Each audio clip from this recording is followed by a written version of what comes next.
ಗುರುಗಳಿಗೆ ನಮಸ್ಕಾರ. ಎಲ್ರಿಗೂ ನಮಸ್ಕಾರ. ನಮಸ್ತೆ ಅಮ್ಮ.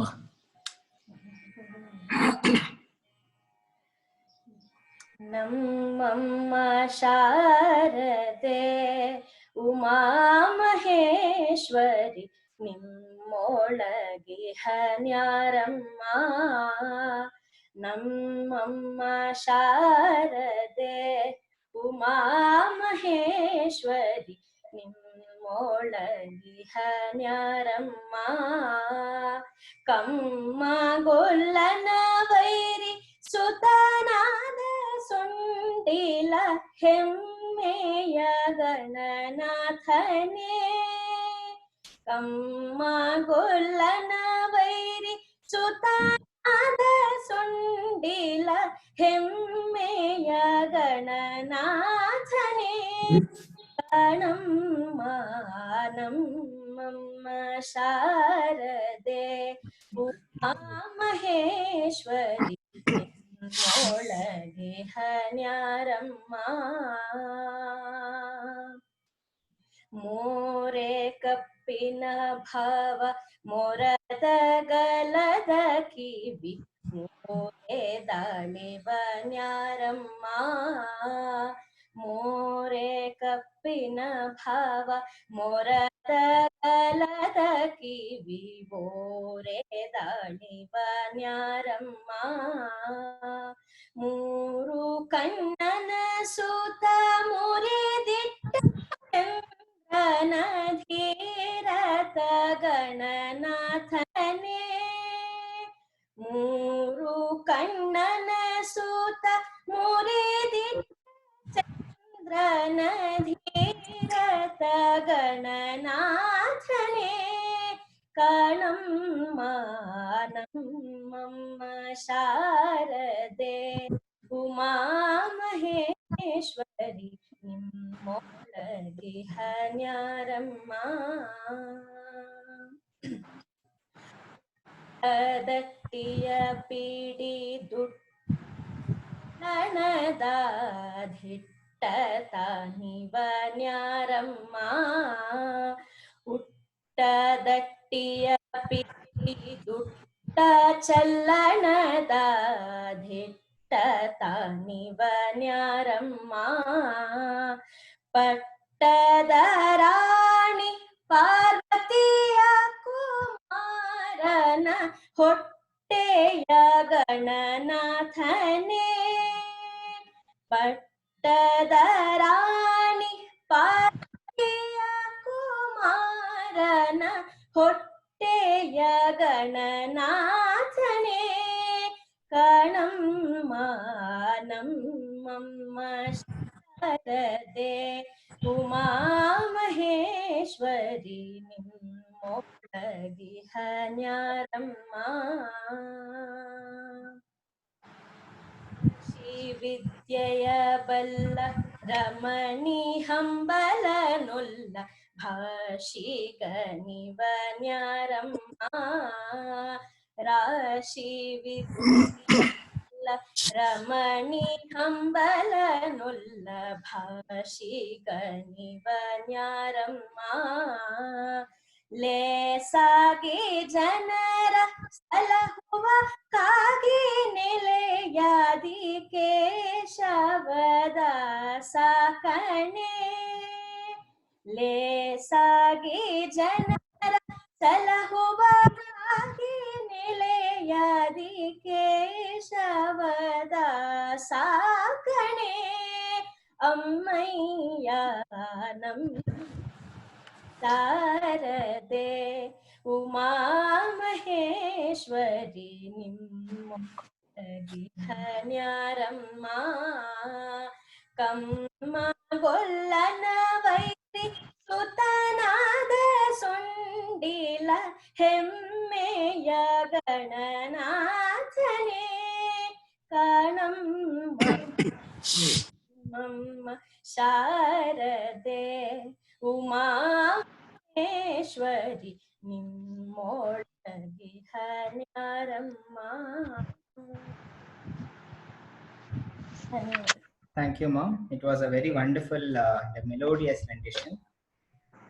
ನಾನು ಈ ಕಾರ್ಯಕ್ರಮದ ಬಗ್ಗೆ ನಮ್ಮ ಕ್ಲಬ್ನಲ್ಲಿ ಮಾಹಿತಿಯನ್ನು ಕೊಡ್ತಾ ಇರಬೇಕಾದ್ರೆ ನನ್ನ ಸಹೋದ್ಯೋಗಿಯಾದ ರೋಟ್ರಾಕ್ಟರ್ ಮಾನಸ ಅವ್ರ ಹತ್ರ ಹೇಳಿದೆ, ಈ ತರ ಒಂದು ಪುಸ್ತಕ, ನಮ್ಮ ಪುಸ್ತಕ ಮಂಥನ ಅಮೃತ ಸಿಂಚನ ಅಂತ ಒಂದು ಕಾರ್ಯಕ್ರಮ ಇದೆ ಅಂತ.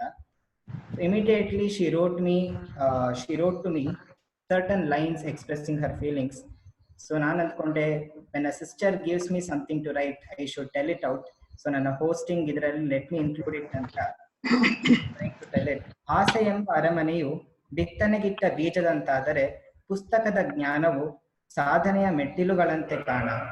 ಸಮುದ್ರದ ಅಲೆಗಳ ಅಬ್ಬರ ಕೇವಲ ಹುಣ್ಣಿಮೆ ರಾತ್ರಿಯವರೆಗೆ, ಯೌವನದ ಆತಂಕ ವಯಸ್ಸಿನ ಅಂತರದವರೆಗೆ, ಜೀವನದ ಹೋರಾಟ ಹುಟ್ಟು ಸಾವಿನವರೆಗೆ, ಆಸೆಗಳ ಆಂತರ್ಯ ಅಂತಃಕರಣವ ಅರಿಯುವವರೆಗೆ, ಆದರೆ ಪುಸ್ತಕದ ಸ್ನೇಹವು ಕೊನೆಯಿಲ್ಲದ ಸೂರ್ಯನ ಬೆಳಕಿನವರೆಗೆ. ಎಂತಹ ಒಂದು ಅದ್ಭುತವಾದ ಮಾತುಗಳನ್ನ ಹೇಳಿದ್ದಾರೆ. ಸೊ ಇಂದಿನ ಪುಸ್ತಕ ಪ್ರೇಮಿಗಳ, ಜ್ಞಾನ ಪ್ರೇಮಿಗಳ ಕಾರ್ಯಕ್ರಮಕ್ಕೆ ನಿಮ್ಮೆಲ್ಲರನ್ನು ಸ್ವಾಗತ ಕೋರೋದಕ್ಕೋಸ್ಕರ ನಮ್ಮ ಝೋನಲ್ ಗವರ್ನರ್ ಆದ doctor SL Kadadevaramath sir ಅವರನ್ನ ಸ್ವಾಗತಿಸ್ತಾ ಇದ್ದೇನೆ. Sir, over to you. ಎಲ್ಲರಿಗೂ ನಮಸ್ಕಾರ. Good evening everyone.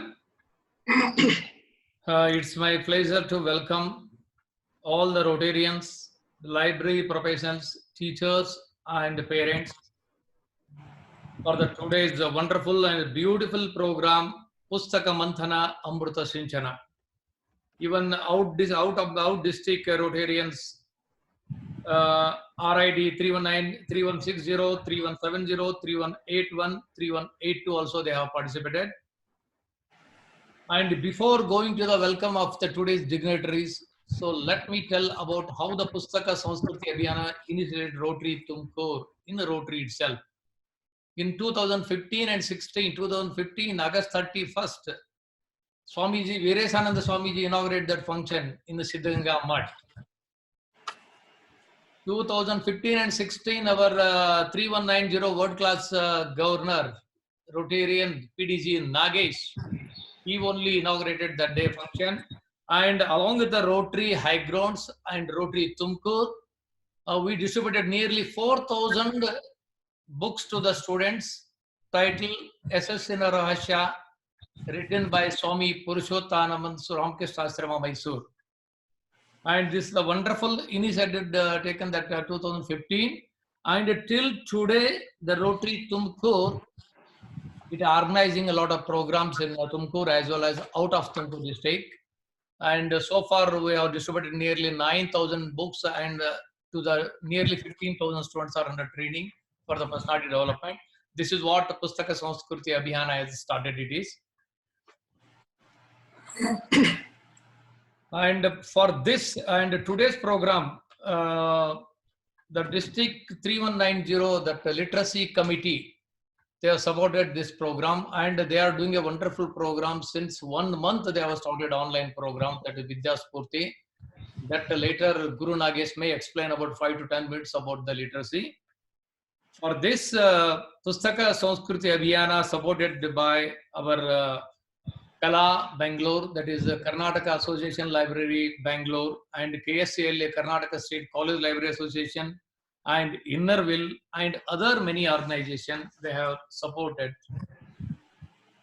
But today, I would like to extend a special welcome to our guest of honor and today's keynote speaker, His Holiness Sri Veeresananda Swamiji, Veeresananda Saraswati Swamiji, Ramkrishna Ashrama, Tumkur. On behalf of 3190 and the Literacy Committee, on behalf of all Rotary and other families, I welcome you, Swamiji, for this today's function. Namaste. And another dynamic, one of the guest speaker, he is going to speak around 5 to 10 minutes. He is the Director of Public Library, Government of Karnataka, Dr. Satish Kumar Hosmani. He is a very dynamic, since he has assumed the charge as the Director in Karnataka. He has done a lot of work, and he is going to speak about the World Book Day. What is the meaning of the World Book Day and the Copyright Day? So he will give a talk in his 5 to 10 minutes, whatever the time is assigned. On behalf of Rotary and other families, I welcome you, sir, Dr. Satish Kumar Hosmani. And I feel privileged to extend my warm welcome to all our PDG. Sorry, before PDG, our DG, our this year 24/7 dynamic governor, Dr. Samir is unable to attend because of some RI director online meeting. So the first lady, Dr. Rupa Samir, is there. I welcome you, Rupa ma'am, for this today's wonderful occasion, Pustaka Mantana Amrita Sinchana. And today the 3190 Literacy Committee have assigned to the Dr. Rupa to impress Swamiji today and before he is going to speak. And DG E. Nagendra Prasad, DG N. Fazal Mahmood, DG ND, and my friend Jitendra Aneja. I hope Jitendra Aneja is there. I welcome all of you, all the DG, DGE, DGN, DGND on behalf of 3190 and Literacy Committee and the Rotary Tumkur Zone. I welcome you once again. And all the PDZ, I think majority of the PDZ today, I'm just looking Rajendra Rai, KS Nagendra, Baba Shankar, and I don't think KP Nagesh is not to be seen here. Sir is there, sir. Yes, joined. KP Nagesh, and Anant also is there, I think. I told him to log in today at 4:30.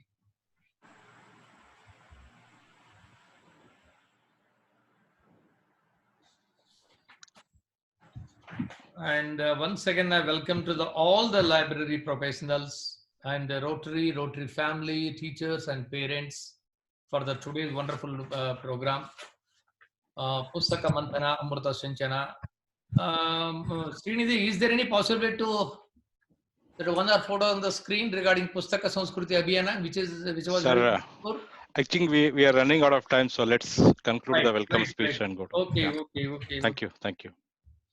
Thank you, one and all. Thank you, sir. Dr. S.L. Kadadevarmat Zone Governor, District 3190. Without taking any more moments, let me welcome Dr. Satish Kumar Hosmani, Director, Department of Public Library, Government of Karnataka, to present his address about the World Book Day. Dr. Satish Kumar Hosmani, sir. I am unmuting you. Satish Kumar, sir.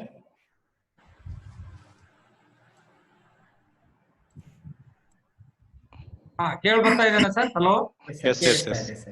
S. ಎಲ್ರಿಗೂ ನಮಸ್ಕಾರ. ಇವತ್ತು ವಿಶೇಷವಾಗಿ ಏನು ತಾವು ಒಂದು ಕಾರ್ಯಕ್ರಮ, ಅದರಲ್ಲೂ ಪುಸ್ತಕ ಮಂಥನ ಮತ್ತೆ ಅಮೃತ ಸಿಂಚನ ಎಂಬ ಶೀರ್ಷಿಕೆಯಡಿ ಈ ಒಂದು ಕಾರ್ಯಕ್ರಮ ರೀಡ್ ಬುಕ್ ಫೌಂಡೇಶನ್ ವತಿಯಿಂದ ಹಮ್ಮಿಕೊಳ್ಳಲಾಗಿದ್ದು, ಇವತ್ತು ಏನು ಇಡೀ ಭಾರತ ದೇಶ, ಇಡೀ ಕರ್ನಾಟಕವೇ ಲಾಕ್ಡೌನ್ ಆಗಿದ್ದಂತ ಸಂದರ್ಭದಲ್ಲಿ ವಿಶ್ವ ಪುಸ್ತಕ ದಿನಾಚರಣೆ ಮತ್ತೆ ಕೃತಿಸಾಮ್ಯ ದಿನಾಚರಣೆಯನ್ನ ಒಂದು ವಿಶಿಷ್ಟವಾಗಿ ಆಚರಿಸ್ತಕ್ಕಂಥದ್ದು ನಿಜಕ್ಕೂ ಒಂದು ಶ್ಲಾಘನೀಯ ಅಂತೇಳಿ ಸಂದರ್ಭದಲ್ಲಿ ಹೇಳಲಿಕ್ಕೆ ಇಷ್ಟಪಡ್ತಾ ಇದ್ದೇನೆ. ಮೊದಲಿಗೆ ಪೂಜ್ಯ ಸ್ವಾಮೀಜಿಯವರ ಪಾದಚರಣ ಕಮಲಗಳಲ್ಲಿ ವಂದಿಸುತ್ತಾ, ಇವತ್ತು ಏನು ವಿಶ್ವ ಪುಸ್ತಕ ದಿನಾಚರಣೆ ಮತ್ತೆ ಕೃತಿಸಾಮ್ಯ ದಿನಾಚರಣೆಯ ಅಂಗವಾಗಿ ನಮ್ಮ ಅದರಲ್ಲೂ ರೀಡ್ ಬುಕ್ ಫೌಂಡೇಶನ್ ಅಂತ ಹೇಳಿ ನಾವೇನ್ ಕರಿತೀವಿ, ಅತ್ಯಂತ ಅಚ್ಚುಕಟ್ಟಾಗಿ ಹಲವಾರು ಕಾರ್ಯಕ್ರಮಗಳನ್ನ ಹಮ್ಮಿಕೊಂಡಿದ್ದಾರೆ. ಈಗಾಗಲೇ ಶ್ರೀಯುತ ಕಾಡದೇವರ ಮಠ ಅವರು ಅತ್ಯಂತ ಕೂಲಂಕುಷವಾಗಿ ಯಾವ ಕಾರ್ಯಕ್ರಮಗಳನ್ನ ಹಮ್ಮಿಕೊಂಡಿದೀವಿ, ಆ ನಿಟ್ಟಿನಲ್ಲಿ ಪುಸ್ತಕ ಸಂಸ್ಕೃತಿಯನ್ನ ಬೆಳೆಸುವ ನಿಟ್ಟಿನಲ್ಲಿ ಎಲ್ಲೆಲ್ಲಿ ಏನೇನು ಕಾರ್ಯಕ್ರಮಗಳನ್ನ ವಿಶೇಷವಾಗಿ ನಮ್ಮ ರೋಟರಿ ಕ್ಲಬ್ ವತಿಯಿಂದ, ಅದರಲ್ಲೂ ಬೇರೆ ಬೇರೆ ಕಾಲೇಜುಗಳಲ್ಲಿ, ಸಿದ್ಧಗಂಗಾ ಮಠ ಕಾಲೇಜು ಆಗಿರ್ಬೋದು, ಬೇರೆ ಬೇರೆ ಇಡೀ ರಾಜ್ಯಾದ್ಯಂತ ಹಲವಾರು ಕಾರ್ಯಕ್ರಮಗಳನ್ನ ಇವತ್ತು ಹಮ್ಮಿಕೊಂಡಿದ್ದಾರೆ.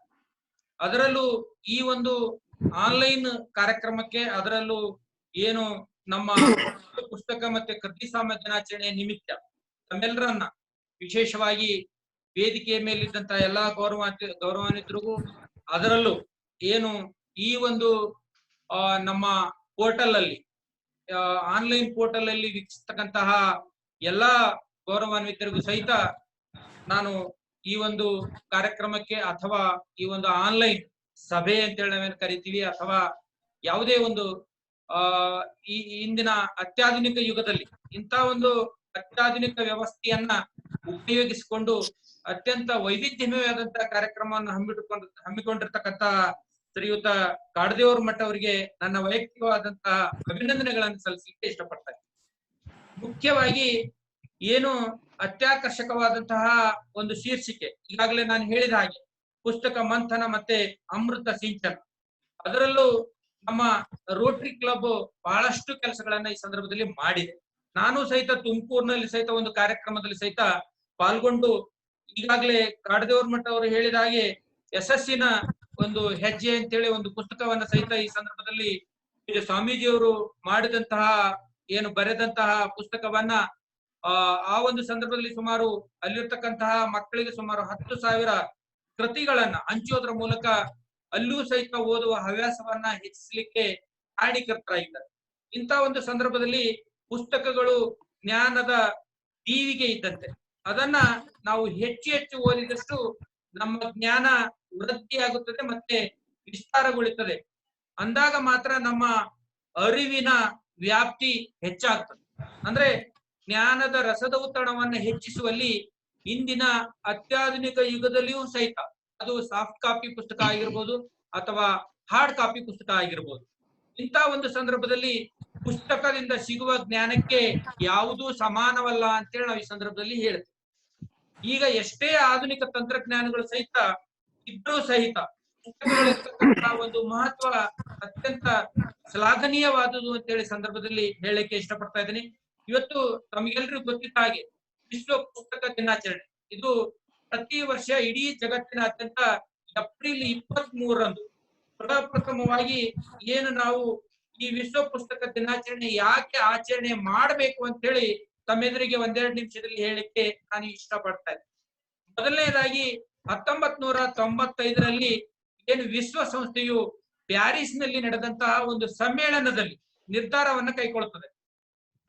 ಪುಸ್ತಕ ಪ್ರೀತಿಯನ್ನ ಹೆಚ್ಚಿಸಲು, ಅದರಲ್ಲೂ ಯುವಕರಿಗೆ, ಲೇಖಕರಿಗೆ, ಪುಸ್ತಕಗಳನ್ನ ಪ್ರಕಟಿಸತಕ್ಕಂತಹ ಪ್ರಕಾಶಕರಿಗೆ ಒಂದು ಗೌರವಿಸುವ ನಿಟ್ಟಿನಲ್ಲಿ ಹಲವಾರು ಕಾರ್ಯಕ್ರಮಗಳನ್ನ ಆಯೋಜನೆಯನ್ನ ಮಾಡೋದ್ರ ಮೂಲಕ ಲೇಖಕರು ಬರೆದಂತಹ ಪುಸ್ತಕಗಳನ್ನ ಓದುಗನೆಡೆಗೆ ಸಾಗಿಸುವ ಒಂದು ಪ್ರವೃತ್ತಿ ಏನಿದೆಯಲ್ಲ ಅದು ಗ್ರಂಥಾಲಯಗಳು ಮಾಡ್ತವೆ. ಏನು ನಾವು ಪುಸ್ತಕಗಳು ಬದುಕಿನ ದಾರಿ ದೀಪಗಳು ಅಂತ ಹೇಳಿ ನಾವೇನು ಕರಿತೀವಿ. ಇವತ್ತು ಇಡೀ ಕರ್ನಾಟಕದಲ್ಲಿ ನಮ್ಮ ಏನು ಸಾರ್ವಜನಿಕ ಗ್ರಂಥಾಲಯಗಳು ಶ್ರೀ ಸಾಮಾನ್ಯನ ವಿಶ್ವವಿದ್ಯಾಲಯ ಅಂತೇಳಿ ನಾವು ಕರಿತೀವಿ. ಇಡೀ ಜಗತ್ತೇ ಇವತ್ತು ನಮ್ಮ public libraries are peoples universities ಅಂತ ಹೇಳಿ ನಾವೇನು ಕರಿತೀವಿ. As already you know that on this day, as April 23rd, we are celebrating as a copyright day simultaneously. ಹೌದಲ್ಲ, ಕಾಪಿರೈಟ್ ಅಂದ್ರೆ ಗ್ರಂಥ ಸ್ವಾಮ್ಯ ದಿನಾಚರಣೆ ಸಹಿತ ಈ ಸಂದರ್ಭದಲ್ಲಿ ಆಚರಣೆಯನ್ನ ಮಾಡ್ತಾ ಇದ್ದೀವಿ.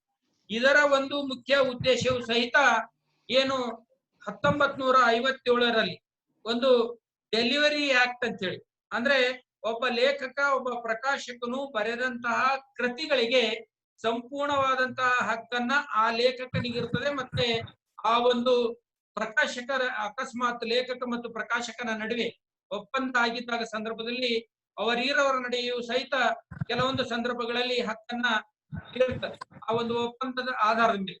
ಇಂಥ ಒಂದು ಸಂದರ್ಭದಲ್ಲಿ ಯಾವ ರೀತಿ ನಾವು ಪುಸ್ತಕಗಳನ್ನ ಬರೆದಿದ್ದನ್ನ 1957ರ ಏನು ಕಾಪಿರೈಟ್ ಆಕ್ಟ್ ಪ್ರಕಾರ ಆಯಾ ರಾಜ್ಯ ಸರ್ಕಾರಗಳು ಏನು ಆಕ್ಟ್ ಅನ್ವಯ ಲೇಖಕರು ಬರೆದಂತಹ ಒಂದು ಪುಸ್ತಕದ ಪ್ರತಿಯನ್ನ ಆಯಾ ರಾಜ್ಯ ಕೇಂದ್ರ ಗ್ರಂಥಾಲಯಕ್ಕೆ ಕಾಪಿರೈಟ್ ಆಕ್ಟ್ ಪ್ರಕಾರ ನೋಂದಾವಣೆ ಮಾಡ್ಬೇಕಾಗ್ತದೆ, ಅಂದ್ರೆ ರಿಜಿಸ್ಟ್ರೇಷನ್ ಮಾಡ್ಬೇಕಾಗ್ತದೆ. ಅಂತ ಒಂದು ಸಂದರ್ಭದಲ್ಲಿ ಆ ರಿಜಿಸ್ಟ್ರೇಷನ್ ಆಗಿರ್ತಕ್ಕಂತಹ 3 ಪ್ರತಿಗಳನ್ನ ಏನು ಅವರು ಆಯಾ ರಾಜ್ಯ ಕೇಂದ್ರ ಗ್ರಂಥಾಲಯದಲ್ಲಿ ಕೊಡ್ತಾರೆ, ಆ ರಿಜಿಸ್ಟ್ರೇಷನ್ ಪ್ರತಿಯನ್ನ ಮತ್ತು ಒಂದು ಹಾರ್ಡ್ ಕಾಪಿಯ ಪುಸ್ತಕದ ಪ್ರತಿಯನ್ನ ನಮ್ಮ ಪುಸ್ತಕ ಆಯ್ಕೆ ಸಮಿತಿಗೆ ಅವನು ಸಲ್ಲಿಸಬೇಕಾಗ್ತದೆ. ಆ ಲೇಖಕ ಆಗಿರ್ಬೋದು, ಪ್ರಕಾಶಕರಾಗಿರ್ಬೋದು. ಆ ಒಂದು ಸಂದರ್ಭದಲ್ಲಿ ಯಾವ ರೀತಿ ಪುಸ್ತಕಗಳು ಏನು ನಮ್ಮ ಜೀವನದಲ್ಲಿ ಅತ್ಯಂತ ಮಹತ್ವದ ಸ್ಥಾನವನ್ನ ವಹಿಸ್ತಾ ಇದ್ದೇವೆ. ಗಾಂಧೀಜಿಯವರು ಒಂದ್ ಕಡೆ ಹೇಳ್ತಾರೆ, ಗ್ರಂಥಗಳು ನಾಡಿನ ಸಂಸ್ಕೃತಿಯ ಪ್ರತೀಕ ಅಂತ ಹೇಳಿ. ಇಂಥ ಒಂದು ಸಂದರ್ಭದಲ್ಲಿ ಡಾಕ್ಟರ್ BR ಅಂಬೇಡ್ಕರ್ ಅವರು ಸಹಿತ ಹೇಳ್ತಾರೆ, ಗ್ರಂಥಗಳಿರ್ತಕ್ಕಂತಹ ಮಹತ್ವ ಮತ್ಯಾವುದಕ್ಕೂ ಇಲ್ಲ ಅಂತೇಳಿ. ನಮ್ಮ ಜೀವನದಲ್ಲಿ ಯಾವುದೇ ಒಂದು ಮಹತ್ವವನ್ನ ಬದುಕಿನ ದಾರಿದೀಪಗಳಾಗಿ ಪರಿಗಣಿಸಲಿಕ್ಕೆ ಗ್ರಂಥಗಳ ಮಹತ್ವ ಅತಿ ಇಂಪಾರ್ಟೆಂಟ್ ಅಂತ ಹೇಳಿ ನಾವೇನೊಂದು ಈ ಸಂದರ್ಭದಲ್ಲಿ ಹೇಳ್ತೀವಿ. ಇವತ್ತು ತಮ್ಗೆಲ್ರಿಗೂ ಗೊತ್ತಿದ್ದ ಹಾಗೆ ವಿಶ್ವ ಪುಸ್ತಕ ದಿನಾಚರಣೆಯ ಒಂದು ಮಹತ್ವನ ಇನ್ನೊಂದು ತರ ಹೇಳ್ಬೇಕಾಯ್ತಂದ್ರೆ, ಇವತ್ತೇ ಏನು ಏಪ್ರಿಲ್ 23ರಂದೇ ಖ್ಯಾತ ಆಂಗ್ಲ ಕವಿ ಮತ್ತೆ ನಾಟಕಕಾರರಾಗಿರ್ತಕ್ಕಂತಹ ನಮ್ಮ ವಿಲಿಯಂ ಶೇಕ್ಸ್ಪಿಯರ್ ಅವರ ಹುಟ್ಟು ಹಬ್ಬದ ದಿವಸವೂ ಸಹಿತ ಅಂದೆ, ಮತ್ತೆ ಮರಣದ ದಿವಸವೂ ಸಹಿತ ಅಂದೆ. ಅದೇ ತರದ ಅನೇಕ ಸಾಹಿತಿಗಳು ಇವತ್ತು ಇದ್ದಾರೆ. ಸ್ಪೇನಿನ ಮಾರ್ಗರೆಟ್ ಸತೀಶ್ ಅವರಲ್ಲಿ ಒಂದು ಮನವಿ, ತಮ್ಗೆ ಅಲಾಟ್ ಮಾಡಿ ಟೈಮ್ ಆಗಿದೆ ಅಂತ ಕಾಣುತ್ತೆ, ಆದಷ್ಟು ಬೇಗ ಸ್ವಾಮೀಜಿ ಅವರಿಗೆ. ಇವತ್ತು ಸ್ಪೇನ್ ಅಲ್ಲಿ ಲೇಖಕ ಮೆಲ್ವಿಲ್ ಡಿ ಸೆರ್ವಂತ್ ಅವರ ಸಹಿತ ಹುಟ್ಟುಹಬ್ಬ, ಮತ್ತೆ ಅದ್ರ ಜೊತೆಗೆ ಅವರ ಒಂದು ಸವಿನೆನಪಾಗಿ ಮರಣದ ದಿನದ ಸಂದರ್ಭದಲ್ಲಿ ಸಹಿತ ಇವತ್ತು ವಿಶ್ವ ಪುಸ್ತಕ ದಿನಾಚರಣೆಯನ್ನ ನಾವು ಅತ್ಯಂತ ಸಕ್ರಿಯವಾಗಿ ನಾವು ಆಚರಣೆಯನ್ನ ಇವತ್ತು ಮಾಡ್ತಾ ಇದ್ದೇವೆ. ಮನುಷ್ಯನಿಂದ ಮನುಷ್ಯನ ಹುಟ್ಟು, ಹಾಗೆಯೇ ಪುಸ್ತಕದಿಂದ ಪುಸ್ತಕ ಹುಟ್ಟುತ್ತದೆ.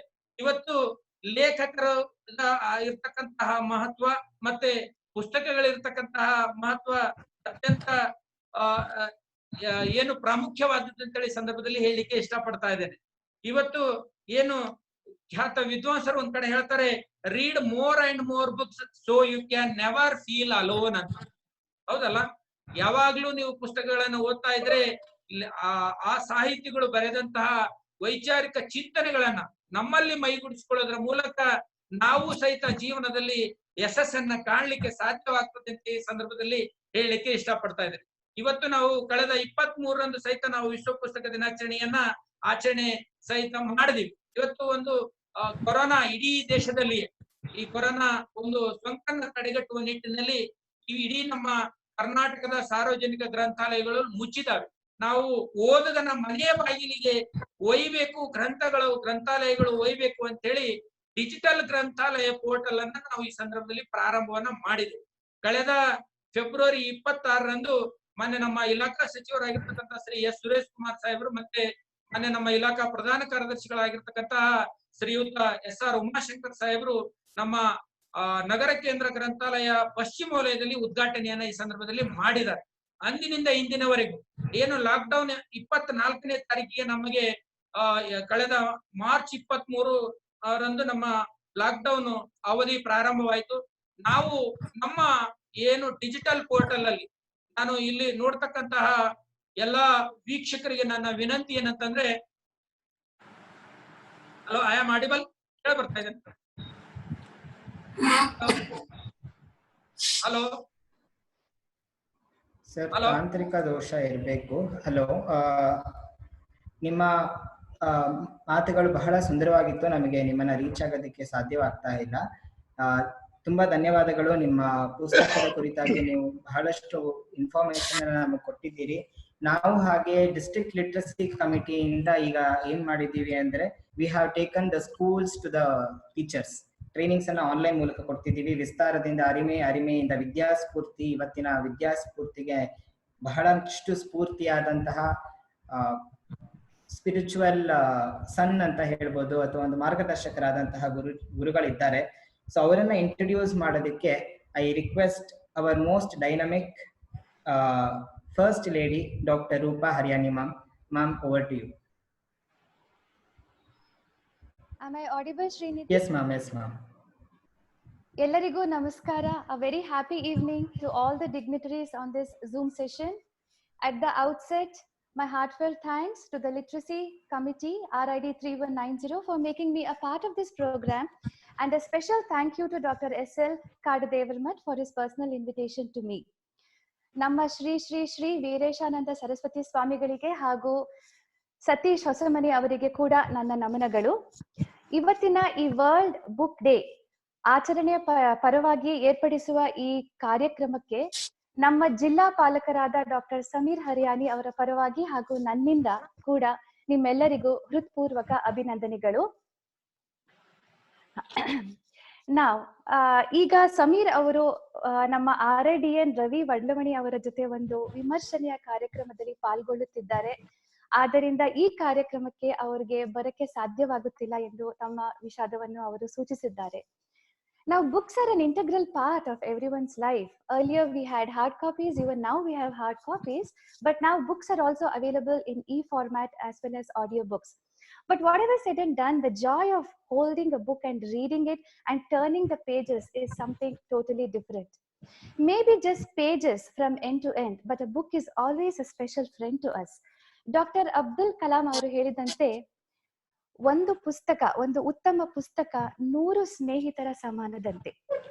ಈ ರೀತಿ ನನ್ನ ಮಾತುಗಳನ್ನು ಹೇಳುತ್ತಾ ನಮ್ಮ ಇವತ್ತಿನ ಈ ಪುಸ್ತಕ ಮಂಥನ ಅಮೃತ ಸಿಂಚನ ಎಂಬ ಉಪನ್ಯಾಸವನ್ನು ನೀಡುತ್ತಿರುವ ನಮ್ಮ ಸ್ವಾಮಿಗಳ ಕಿರು ಪರಿಚಯವನ್ನು ಈಗ ನಾವು ಅರಿತುಕೊಳ್ಳೋಣ, ಮಾಡಿಕೊಳ್ಳೋಣ.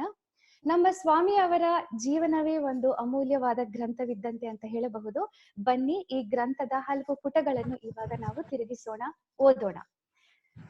ಎಲೆಕ್ಟ್ರಾನಿಕ್ ಇಂಜಿನಿಯರ್ ಆದ ಸ್ವಾಮಿಗಳ ಆಧ್ಯಾತ್ಮಿಕ ಜೀವನ 1988ರಲ್ಲಿ ಪ್ರಾರಂಭವಾಯಿತು. ಅವರಿಗೆ ಪ್ರೇರಣೆ ನೀಡಿದವರು ರಾಮಕೃಷ್ಣ ಮಿಷನ್ನಿನ ಪೂಜ್ಯ ಸ್ವಾಮಿ ಪುರುಷೋತ್ತಮಾನಂದ ಜಿ ಅವರು. ವೀರೇಶಾನಂದ ಸ್ವಾಮಿಗಳು ಭಾಗವಹಿಸಿರುವ ಹಲವು ವಿಶೇಷ ಕಾರ್ಯಕ್ರಮಗಳೇನೆಂದರೆ ಕಲ್ಕತ್ತಾದ ಬೇಲೂರು ಮಠದಲ್ಲಿ ನಡೆದ ರಾಷ್ಟ್ರೀಯ ಸಮ್ಮೇಳನ, ಬಾರ್ಸೆಲೋನಾದಲ್ಲಿ ನಡೆದ 4ನೇ ವಿಶ್ವ ಧರ್ಮ ಸಮ್ಮೇಳನ, ಇಟಲಿಯಲ್ಲಿ ನಡೆದ ಟ್ಯೂರಿನ್ ಸ್ಪಿರಿಚುಯಾಲಿಟಾ, ಇಟಲಿಯಲ್ಲಿ ಸ್ವಾಮಿ ವಿವೇಕಾನಂದರ 150ನೇ ಜನ್ಮ ದಿನೋತ್ಸವ ಮತ್ತು ಶ್ರೀ ಲಲಿತಾ ಮಾತೆಯ ವಿಗ್ರಹ ಪ್ರತಿಷ್ಠಾಪನೆ, ಇಟಲಿಯಲ್ಲಿ ಕ್ಯಾಥಲಿಕ್ ಧರ್ಮಗುರು ಪೋಪ್ ಫ್ರಾನ್ಸಿಸ್ ಅವರ ನಿವಾಸದಲ್ಲಿ ವೇದಘೋಷ, ಸಿಯೋಲ್ನಲ್ಲಿ ಅಂತಾರಾಷ್ಟ್ರೀಯ ನಾಯಕತ್ವ ತರಬೇತಿ ಶಿಬಿರ, ಪ್ಯಾರಿಸ್ನಲ್ಲಿ ಅಂತಾರಾಷ್ಟ್ರೀಯ ಯೋಗ ದಿನದಂದು ಮುಖ್ಯ ಆಹ್ವಾನಿತ ವ್ಯಕ್ತಿಯಾಗಿ ಹೋಗಿದ್ದಾರೆ, ಲಂಡನ್ನಿನಲ್ಲಿ ಅನೇಕ ಸತ್ಸಂಗ ಕಾರ್ಯಕ್ರಮಗಳು ಇತ್ಯಾದಿ ಇತ್ಯಾದಿ. His effective programs are directed towards the students as Vidyarthi Devo Bhava and have helped more than 10 lakh students and involve special discourses, scholarship schemes, competitive exams and value guidance programs to the youths. Acharya Devo Bhava, directed towards the teachers, has empowered more than 1 lakh teachers and professors, and the guidance is given on moral and spiritual topics. Deena Devo Bhava, yet another effective program wherein underprivileged women are invited to the ashram and are given food, grains and clothes. In this, more than 8,000 women have benefited, and this takes place every year on Srimati Sharda Devi's birthday. Swamiji avara sahitya ಕಾರ್ಯಗಳೇನೆಂದರೆ Swami Vivekananda ಮತ್ತು ಮಾನವ ಅಭ್ಯುದಯ ಎಂಬ ಪುಸ್ತಕದ ಪ್ರಕಟಣೆ, ಭಗವತ್ಪಾದರ ಭಕ್ತಿ ಸ್ತುತಿ ಎಂಬ ಹಾಡು, ಗೋಖಲೆ ಸಾರ್ವಜನಿಕ ಸಂಸ್ಥೆ ಮತ್ತು ರೇಡಿಯೋ ಸಿದ್ಧಾರ್ಥ ಸಂಸ್ಥೆಗಳಿಂದ ಚಿಂತನ ಧ್ವನಿ ಸುರುಳಿಗಳು, ಅನೇಕ ಚಿಂತನ ಕಾರ್ಯಕ್ರಮಗಳು ಹಾಗೂ ವಿವೇಕ ದೀಪ್ತಿ ಎಂಬ ದ್ವೈಮಾಸಿಕ ಪತ್ರಿಕೆ. Now, it is needless to say that such an eminent personality would have earned so many accolades and honors in his life. He has been conferred the honorary doctorate by Tumkur University, Siddhaganga Shri Shivakumara Award by Siddhaganga Mutt, and Area Award by Kannada Education Society, Mangalore. The fact that I was given an opportunity to introduce such a great personality, such a revered personality, as a matter of fact, is an honor and privilege to me. So if the moderator could just unmute everybody for just a few seconds, ladies and gentlemen, may I please request you to give a huge round of applause and welcome our guest speaker of the day, Shri Saraswati Swami. Thank you so much.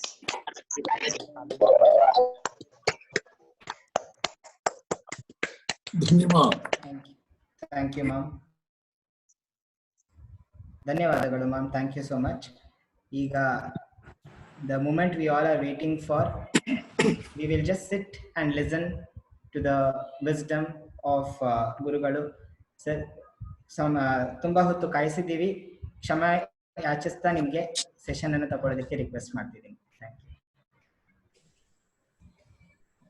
ओम पवित्रं चरितं यस्याः पवित्रं जीवनं तथा पवित्रता स्वरूपिण्यै तस्यै कुर्मो नमो नमः।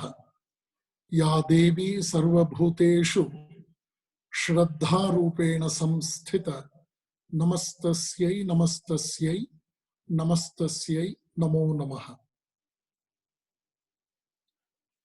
ಭಗವಂತನನ್ನ ಶ್ರದ್ಧೆಯಿಂದ ಸ್ಮರಣೆ ಮಾಡಿಕೊಳ್ತೇನೆ.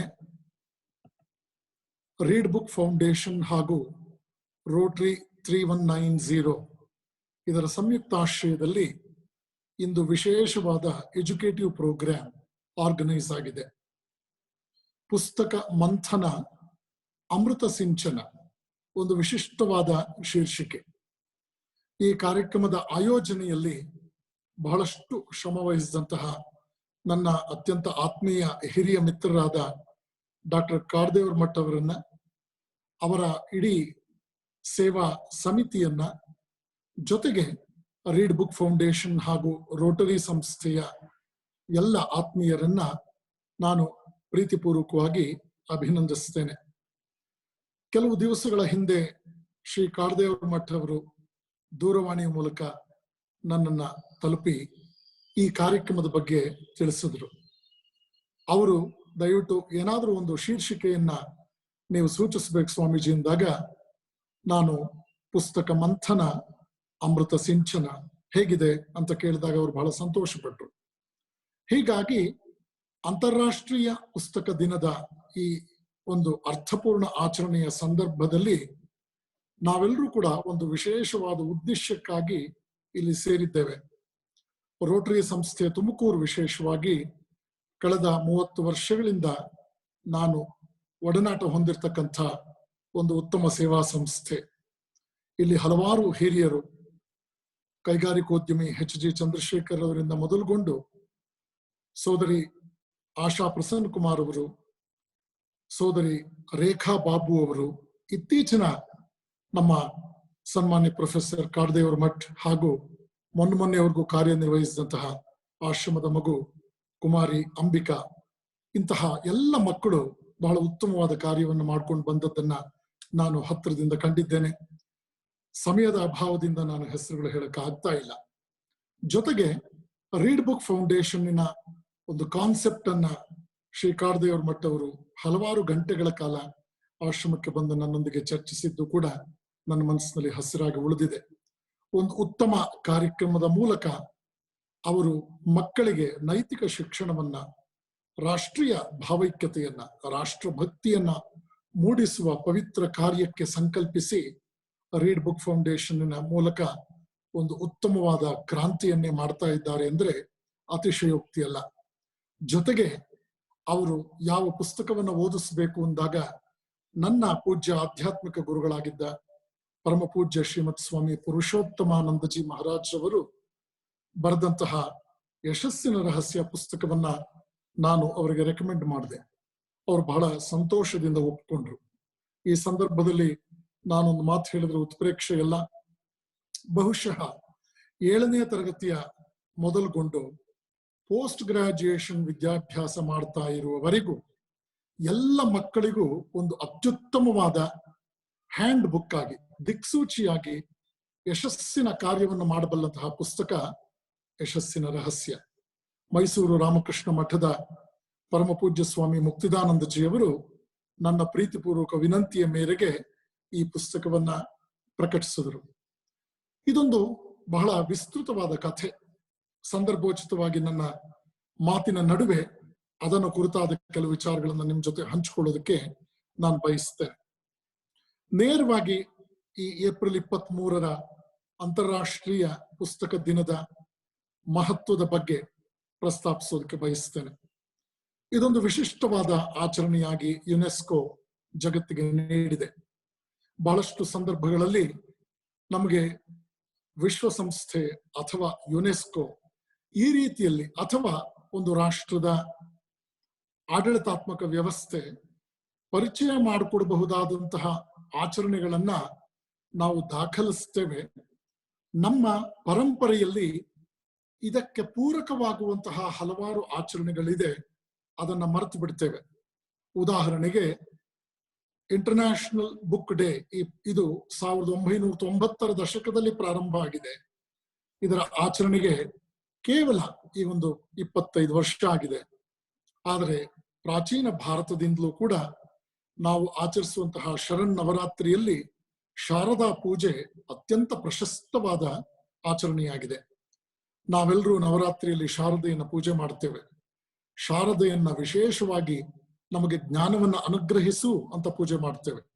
ಯಾಕೆ ಅಂತಂದ್ರೆ Saraswati is the personification of pure knowledge, Lakshmi is the personification of applied knowledge, and Ganapati is the symbol of success. ನಾವು ಚೆನ್ನಾಗಿ ನೆನಪಿಟ್ಕೊಳ್ಬೇಕು, ಸರಸ್ವತಿಯ ಕೃಪೆ ಆದ ನಂತರ ನಾವು ಪಡೆಯಬಹುದಾದ ಲಕ್ಷ್ಮಿಯ ಕೃಪೆ ಅದು ಆರೋಗ್ಯಕರವಾಗಿರುತ್ತೆ. ಅಷ್ಟೇ ಅಲ್ಲ, ಅದು ಶ್ರೇಯಸ್ಕರವಾಗಿರುತ್ತೆ. ಯಾವ ವ್ಯಕ್ತಿ ಸರಸ್ವತಿಯನ್ನ ನಿರ್ಲಕ್ಷಿಸಿ ಕೇವಲ ಲಕ್ಷ್ಮಿಗೆ ಮೊರೆ ಹೋಗ್ತಾನೋ ಅವನು ಲಕ್ಷಾಧಿಪತಿ ಆದರೂ ಕೂಡ ಅದನ್ನ ಸರಿಯಾದ ರೀತಿಯಲ್ಲಿ ನಿರ್ವಹಿಸಲಾರದೆ ಮುಂದೆ ಭಿಕ್ಷೆಗೆ ಹೋದಂತ ಸಂದರ್ಭಗಳನ್ನ ನಾವು ಗಮನಿಸ್ತೇವೆ. ಹಾಗಾಗಿ ಪ್ರತಿಯೊಬ್ಬ ಮನುಷ್ಯನ ಬದುಕಿನಲ್ಲೂ ಕೂಡ ಮೊದಲು ಅವನು ವಿದ್ಯಾವಂತನಾಗಬೇಕು, ಅವನು ಸರಿಯಾದ ರೀತಿಯಲ್ಲಿ ಜ್ಞಾನವನ್ನ ಪ್ರಾಪ್ತಿಗೊಳಿಸ್ಕೊಳ್ಬೇಕು. ಹಾಗಾಗಿಯೇ ನಮ್ಮ ಬ್ರಹ್ಮಚರ್ಯ, ಗೃಹಸ್ಥ, ವಾನಪ್ರಸ್ಥ ಮತ್ತು ಸನ್ಯಾಸಾಶ್ರಮದ ಈ 4 ಆಶ್ರಮಗಳ ಒಂದು ಅದ್ಭುತವಾದ ಸರಣಿಯಲ್ಲಿ ಬ್ರಹ್ಮಚರ್ಯ ಆಶ್ರಮವನ್ನ ಪ್ರಥಮವಾಗಿ ಇಡಲಾಗಿದೆ ಮತ್ತು ಇದು ಪ್ರಧಾನವಾದ ಆಶ್ರಮವಾಗಿ ಪರಿಗಣಿಸಲ್ಪಟ್ಟಿದೆ. ಅದು ಕಟ್ಟಡದ ಅಡಿಪಾಯವಿದ್ದಂತೆ. ಕಟ್ಟಡದ ಅಡಿಪಾಯ ಎಷ್ಟು ಸುಭದ್ರವೋ ಕಟ್ಟಡ ಅಷ್ಟು ಸುರಕ್ಷಿತ. ಆ ನಿಟ್ಟಿನಲ್ಲಿ ವಿದ್ಯಾರ್ಥಿ ಜೀವನವನ್ನ ಬದುಕಿನಲ್ಲಿ ಬಹಳ ವಿಶೇಷವಾಗಿ ಪರಿಗಣಿಸಲಾಗಿದೆ. ಇದಕ್ಕೆ ಸಮಾನಾಂತರವಾಗಿ ಧರ್ಮ, ಅರ್ಥ, ಕಾಮ ಮತ್ತು ಮೋಕ್ಷ ಈ ಚತುರ್ವಿಧ ಪುರುಷಾರ್ಥಗಳನ್ನ ಕುರಿತು ನಾವು ಚರ್ಚೆ ಮಾಡ್ತೇವೆ. ಧರ್ಮ ಅಂತಂದ್ರೆ ರೈಚಿಯಸ್ನೆಸ್. ಈ ರೈಚಿಯಸ್ನೆಸ್ ನಮಗೆ ಅರ್ಥವಾಗುವಂಥದ್ದು ವಿದ್ಯೆಯ ಮೂಲಕ.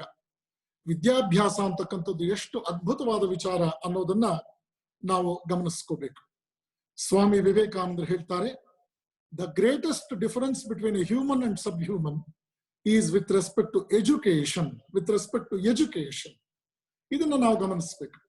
ಶಿಕ್ಷಣದ ಒಂದು ಅದ್ಭುತವಾದ ದೃಷ್ಟಿಕೋನದಿಂದ ಪ್ರಾಣಿಗಳು ಮತ್ತು ಮನುಷ್ಯನ ನಡುವಿನ ವ್ಯತ್ಯಾಸವನ್ನ ನಾವು ಗಮನಿಸಬಹುದಾಗಿದೆ. ಆ ನಿಟ್ಟಿನಲ್ಲಿ ಶಿಕ್ಷಣದ ಮಹತ್ವವನ್ನ ಅನಾದಿ ಕಾಲದಿಂದಲೂ ಕೂಡ ಎತ್ತಿ ಹಿಡಿಯಲಾಗಿದೆ. ಭರ್ತೃಹರಿ ಅಂತಕ್ಕಂಥ ಒಬ್ಬ ಮಹಾನ್ ಕವಿ, ಆನಂತರದಲ್ಲಿ ಸಂತನಾದವನು, ವಿಶೇಷವಾಗಿ ಈ ಶಿಕ್ಷಣವನ್ನು ಕುರಿತು ಒಂದು ಶ್ಲೋಕವನ್ನು ಬರೀತಾನೆ. ವಿದ್ಯಾನಾಮ ನರಸ್ಯ ರೂಪಂ ಅಧಿಕಂ ಪ್ರಚ್ಛನ್ನ ಗುಪ್ತಂ ಧನಂ ವಿದ್ಯಾ ಭೋಗಕರಿ ಯಶಸ್ಸುಖಕರಿ ವಿದ್ಯಾ ಗುರುಣಾಂ ಗುರುಹು ವಿದ್ಯಾ ಬಂಧುಜನೆ ವಿದೇಶ ಗಮನೆ ವಿದ್ಯಾ ಪರಾದೇವತ ವಿದ್ಯಾ ರಾಜಸು ಪೂಜ್ಯತೆ ನತು ಧನಂ ವಿದ್ಯಾ ವಿಹೀನ ಪಶು. ಇದೊಂದು ಅದ್ಭುತವಾದಂತಹ ಸ್ತೋತ್ರ. ಇದರಲ್ಲಿ ನಮಗೆ ಸ್ಪಷ್ಟವಾಗಿ ಅರ್ಥವಾಗುವಂಥದ್ದೇನು ಅಂದ್ರೆ ವಿದ್ಯಾವಿಹೀನ ಪಶು. ಇದು ಮೊದಲನೇ ಮಾತು. ಯಾರಲ್ಲಿ ವಿದ್ಯೆ ಇಲ್ವೋ ಅವನು ಪಶುವಿಗೆ ಸಮಾನ ಅಂತ. ಇವತ್ತು ನಾವು ನೋಡ್ತೇವೆ, ಬಹಳಷ್ಟು ಜನಗಳಲ್ಲಿ ಅಕ್ಷರಸ್ಥರಾಗಿದ್ದಾರೆ ಎನ್ನುವುದರ ಕುರುಹು ಇದೆ. They are literates but they are not educateds. ಹೀಗಾಗಿ ಈ ಲಿಟ್ರೇಟ್ಸ್ ಅನ್ನೋರ್ನ ನೋಡಿದಾಗ ನಮ್ಗೆ ಅರ್ಥ ಆಗುತ್ತೆ ಅವರಿಂದ ಸಮಾಜದಲ್ಲಿ ತುಂಬಾ ತೊಂದರೆ ಆಗ್ತಾ ಇದೆ. ಅವರಿಗೆ ಓದು ಬರಹ ಗೊತ್ತಿದೆ, ಆದರೆ ಇವರು ಅಕ್ಷರ ರಾಕ್ಷಸರಾಗಿ ಪರಿವರ್ತಿತರಾಗಿದ್ದಾರೆ. ತಮ್ಮ ಓದು ಬರಹವನ್ನ ಕೇವಲ ಮೋಸ, ಕಪಟ, ವಂಚನೆಗಾಗಿ ಅವರು ಅಸ್ತ್ರಗಳಾಗಿ ಬಳಸ್ಕೊಳ್ತಾ ಇದ್ದಾರೆ. ಆ ನಿಟ್ಟಿನಲ್ಲಿ ಲಿಟರಸಿ ಪ್ರೋಗ್ರಾಮ್ಗೂ ಎಜುಕೇಶನ್ಗೂ ಬಹಳ ವ್ಯತ್ಯಾಸ ಇದೆ. ವಿದ್ಯಾ ವಿಹೀನ ಪಶು. ವಿದ್ಯಾ ಅಂದ್ರೆ ಏನ್ ಹಾಗಾದ್ರೆ? ದ ಡಿಸ್ಕ್ರಿಮಿನೇಟಿವ್ ಪವರ್, ಯುಕ್ತಾಯುಕ್ತ ವಿವೇಕ. ಎಲ್ಲಿ ನೀವು ಒಳಿತು ಕೆಡಕುಗಳ ನಡುವೆ ವ್ಯತ್ಯಾಸವನ್ನು ಸ್ಪಷ್ಟವಾಗಿ ನೋಡೋದಕ್ಕೆ ಸಾಧ್ಯ ಇದೆಯೋ ಮತ್ತು ಈ ಒಳಿತು ಕೆಡಕುಗಳ ನಡುವೆ ಒಳಿತಿಗಾಗಿಯೇ ಹೋರಾಡುವಂತಹ ಒಂದು ವಿಶೇಷವಾದ ಬದ್ಧತೆಯನ್ನ ಮನುಷ್ಯನಲ್ಲಿ ನೋಡ್ತಿರೋ ಅವನನ್ನ ನಾವು ವಿದ್ಯಾವಂತ ಅಂತ ಕರೆಯೋದಕ್ಕೆ ಸಾಧ್ಯ ಇದೆ. ಇದನ್ನ ಗಮನದಲ್ಲಿಟ್ಕೊಂಡು ಸ್ವಾಮಿ ವಿವೇಕಾನಂದರು ಕಳೆದ ಶತಮಾನದಲ್ಲಿ ತಮ್ಮ ಅನುಭವವನ್ನ 4 ಮಾತುಗಳಲ್ಲಿ ನಮ್ಮ ಮುಂದೆ ಇಟ್ಟಿದ್ದು ಹೀಗೆ: ನಾನು ಭಾರತದಾದ್ಯಂತ ಸಂಚರಿಸಿದ್ದೇನೆ. ಈ ಆಂಗ್ಲರು ನಮಗೆ ನೀಡಿದಂತಹ ಶಿಕ್ಷಣ ಇದೊಂದು ರೀತಿಯಲ್ಲಿ ಲಿಟರಸಿ ಪ್ರೋಗ್ರಾಮ್ ಆಗಿದೆ. ಅವರಿಗೆ ಕೇವಲ ತಮ್ಮ ಕಚೇರಿಯ ಕಾರ್ಯಕ್ಕೆ ಬೇಕಾದಷ್ಟು ತಕ್ಕ ಮಟ್ಟಿಗೆ ಅಕ್ಷರ ಜ್ಞಾನವನ್ನು ಭಾರತೀಯರಿಗೆ ಕೊಟ್ಟಿದ್ದಾರೆ. ನಾವೆಲ್ಲರೂ ಲಿಟರೇಟ್ಸ್ ಆಗ್ತಾ ಇದ್ದೇವೆ, ಆದ್ರೆ ವಿದ್ಯಾವಂತರಾಗ್ತಾ ಇಲ್ಲ. ಇದನ್ನ ಕಂಡಾಗ ನನಗನ್ಸುತ್ತೆ, ನಿಜವಾದ ಅರ್ಥದಲ್ಲಿ ನಾಳೆ ಸ್ವತಂತ್ರ ಭಾರತದಲ್ಲಿ ನಾನು ಅಪೇಕ್ಷಿಸುವಂತಹ ಒಂದು ವಿಶಿಷ್ಟವಾದ ಶಿಕ್ಷಣ ಪದ್ಧತಿ ಅದು ಭಿನ್ನವಾಗಿ ಬೇರೆಯೇ ಇದೆ. ಆದ್ರೆ ಇವತ್ತು ನಾವು ನೋಡ್ತಾ ಇರತಕ್ಕಂಥ ಆಂಗ್ಲರ ಕಾಲದ ಶಿಕ್ಷಣದಲ್ಲಿ ನಾನು ಒಂದು ನಿರ್ಧಾರಕ್ಕೆ ಬಂದಿದ್ದೇನೆ. Give light to poor and more light to rich, give light to uneducated and more light to educated. ಈ ಮಾತು ವಿವೇಕಾನಂದರದ್ದು. ಇದರ ಅರ್ಥ ಏನು ಅಂದ್ರೆ, ಇವತ್ತು ಅಕ್ಷರಸ್ಥರಾದವರು ನೋಡ್ತಾ ಇದ್ದೇವೆ ನಾವು. ಇವತ್ತಿನ ಸಮಾಜ, ವಿಶ್ವವಿದ್ಯಾನಿಲಯಗಳು ಲಕ್ಷಗಟ್ಟಲೆ ಹೊರಗೆ ತರ್ತಾ ಇರ್ತಕ್ಕಂಥ ಯೋಗ್ಯತಾ ಪತ್ರದ ಯಜಮಾನಿಕೆ ಹೊತ್ತಂತಹ ಜನ ಯೋಗ್ಯತೆ ನಿಶೇಷವಾಗಿದೆ. ಅಲ್ಲಿ ಯೋಗ್ಯತೆ ಇಲ್ಲ, ಅಲ್ಲಿ ಸಿವಿಕ್ ಸೆನ್ಸ್ ಇಲ್ಲ, ಅಲ್ಲಿ ಸೆನ್ಸ್ ಆಫ್ ರೆಸ್ಪಾನ್ಸಿಬಿಲಿಟಿ ಇಲ್ಲ, ಪೇಟ್ರಿಯಾಟಿಸಮ್ ಇಲ್ಲ, ನ್ಯಾಷನಲ್ ಇಂಟೆಗ್ರಿಟಿ ಬಗ್ಗೆ ಗೊತ್ತಿಲ್ಲ. ಯಾವುದೇ ರೀತಿಯಲ್ಲೂ ಕೂಡ ರಾಷ್ಟ್ರಕ್ಕಾಗಿ ನಾನು ಅನ್ನೋ ಬದ್ಧತೆ ಇಲ್ಲ. ಹೀಗಾಗಿ ನನಗೆ ಬಹಳ ನೋವಾಗುತ್ತೆ ಒಂದು ಮಾತನ್ನು ಹೇಳೋದಕ್ಕೆ. ವೈಯಕ್ತಿಕವಾಗಿ ನಾನು ಹೇಳ್ತಾ ಇದ್ದೇನೆ, ಇವತ್ತು ನಮ್ಮ 905 ಯೂನಿವರ್ಸಿಟಿಗಳು ಭಾರತದಲ್ಲಿ ಮಾಡ್ತಾ ಇರತಕ್ಕಂಥದ್ದು ಬಹುತೇಕ ಲಿಟರಸಿ ಪ್ರೋಗ್ರಾಮೇ. ಇದು ಎಜುಕೇಶನ್ ಅಲ್ಲ, ಇದು ಎಜುಕೇಶನ್ ಅಲ್ಲ ಅನ್ನೋದನ್ನ ನಾನು ಸ್ಪಷ್ಟವಾಗಿ ಹೇಳಬಲ್ಲೆ. ಯಾಕೆ ಅಂತಂದ್ರೆ, ನಾನು 6,000 ಕಾರ್ಯಕ್ರಮಗಳನ್ನ ಇಲ್ಲಿವರೆಗೆ ನಿರ್ವಹಿಸಿಕೊಟ್ಟಿದ್ದೇನೆ ಪರಮಾತ್ಮನ ಕೃಪೆಯಿಂದ. MBA ನಲ್ಲಿ 75% ಅದಕ್ಕೂ ಅಧಿಕವಾಗಿ ಪಡ್ಕೊಂಡಂತಹ ಎಷ್ಟೋ ಮಕ್ಕಳಿಗೆ ಅವರನ್ನ ಗೈಡ್ ಮಾಡಬೇಕು ಅಂತ ಹೇಳಿ ಅಲ್ಲಿನ ಯೂನಿವರ್ಸಿಟಿಗಳು, ಯೂನಿವರ್ಸಿಟಿ ಆಫ್ ಮ್ಯಾನೇಜ್ಮೆಂಟ್ ಭಾರತದಲ್ಲಿ ವಿಶೇಷವಾಗಿ ಅಲ್ಲಿನ ಮುಖ್ಯಸ್ಥರು ನನಗೆ ಆಹ್ವಾನ ಕೊಟ್ಟಾಗ ಅವರು ಮಾತನಾಡ್ತಾ ಹೇಳ್ತಾರೆ, Swamiji, please guide our children how to respectably behave with the elders, how to behave with the younger generation with love and affection, how to manage time sense ಬಗ್ಗೆ ಹೇಳಿ, ಆ ಮಕ್ಕಳಿಗೆ ಸಮಯಕ್ಕೆ ಸರಿಯಾಗಿ ಬರುವಂತೆ ಹೇಳಿ. ದೊಡ್ಡವರು ಯಾರಾದ್ರೂ ತಿಳುವಳಿಕೆ ಹೇಳಿದ್ರೆ ಕೋಪ ಮಾಡ್ಕೋಬಾರ್ದು, ಅನ್ರೆಸ್ಟ್ ಆಗಬಾರ್ದು ಅನ್ನೋದ್ರ ಬಗ್ಗೆ ದಯವಿಟ್ಟು ಹೇಳಿ. ಹಿರಿಯರನ್ನ ಗೌರವಿಸೋದು ಹೇಳಿ, ಸಮಯಕ್ಕೆ ಸರಿಯಾಗಿ ಅವ್ರ ಕೆಲ್ಸಕ್ಕೆ ಬರುವಂತದ್ದನ್ನ ಹೇಳಿ. ಇದೆಲ್ಲವೂ ಹೇಳಬೇಕು. MBA ನಲ್ಲಿ 75% ತಗೊಂಡಿರೋ ವ್ಯಕ್ತಿಗೆ ಅಂತಂದ್ರೆ ಅವನು ಮಾರ್ಕ್ಸ್ ಕಾರ್ಡ್ ನಾವೇನ್ ಬೆಲೆ ಕಟ್ಟೋಣ? ಇದನ್ನ ನಾನು ಯಾವುದೋ ದೋಷಾರೋಪಣೆಯಲ್ಲಿ ಹೇಳ್ತಾ ಇಲ್ಲ. 3 ದಶಕಗಳಿಗೂ ಹೆಚ್ಚು ಕಾಲ ಸಾರ್ವಜನಿಕ ಜೀವನವನ್ನು ಕಂಡಿದ್ದೇನೆ. ಜಗತ್ತಿನ ಪ್ರತಿಷ್ಠಿತ ಮೈಸೂರು ವಿಶ್ವವಿದ್ಯಾನಿಲಯದ ಪದವೀಧರ ನಾನು.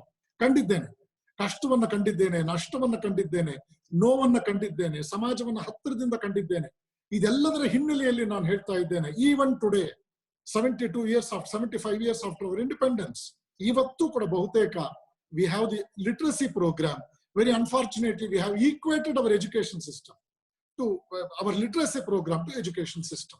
ಹೀಗಾಗಿ ಸಮಾಜದಲ್ಲಿ ಇವತ್ತು ಅಕ್ಷರಸ್ಥರಿಂದ ಜಾಸ್ತಿ ಸಮಸ್ಯೆ ಬರ್ತಾ ಇದೆ.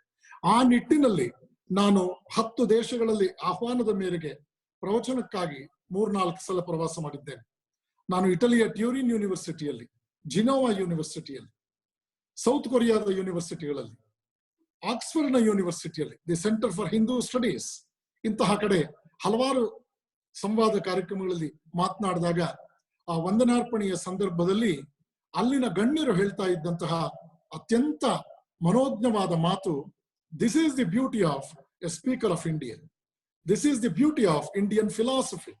In Indian context, life, education, spirituality, meditation, yoga, they are all but complementary.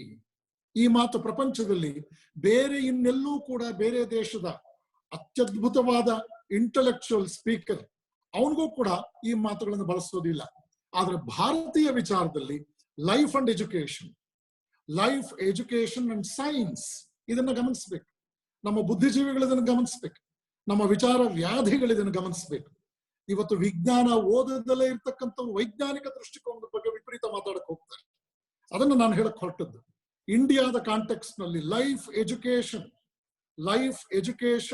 Science, philosophy, yoga, meditation, spirituality, they are all but complementary.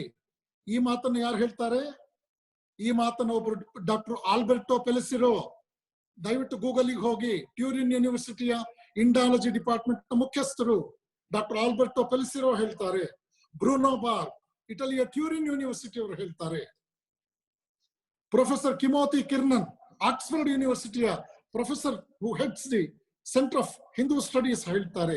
ಇದನ್ನ ಗಮನದಲ್ಲಿ ಇಟ್ಕೊಳ್ಬೇಕು. ನಾವು ಏನೇನೋ ಮಾತನಾಡಬಾರ್ದು. ವೈಜ್ಞಾನಿಕ ದೃಷ್ಟಿಕೋನ ಅಂತಂದ್ರೆ ಏನು?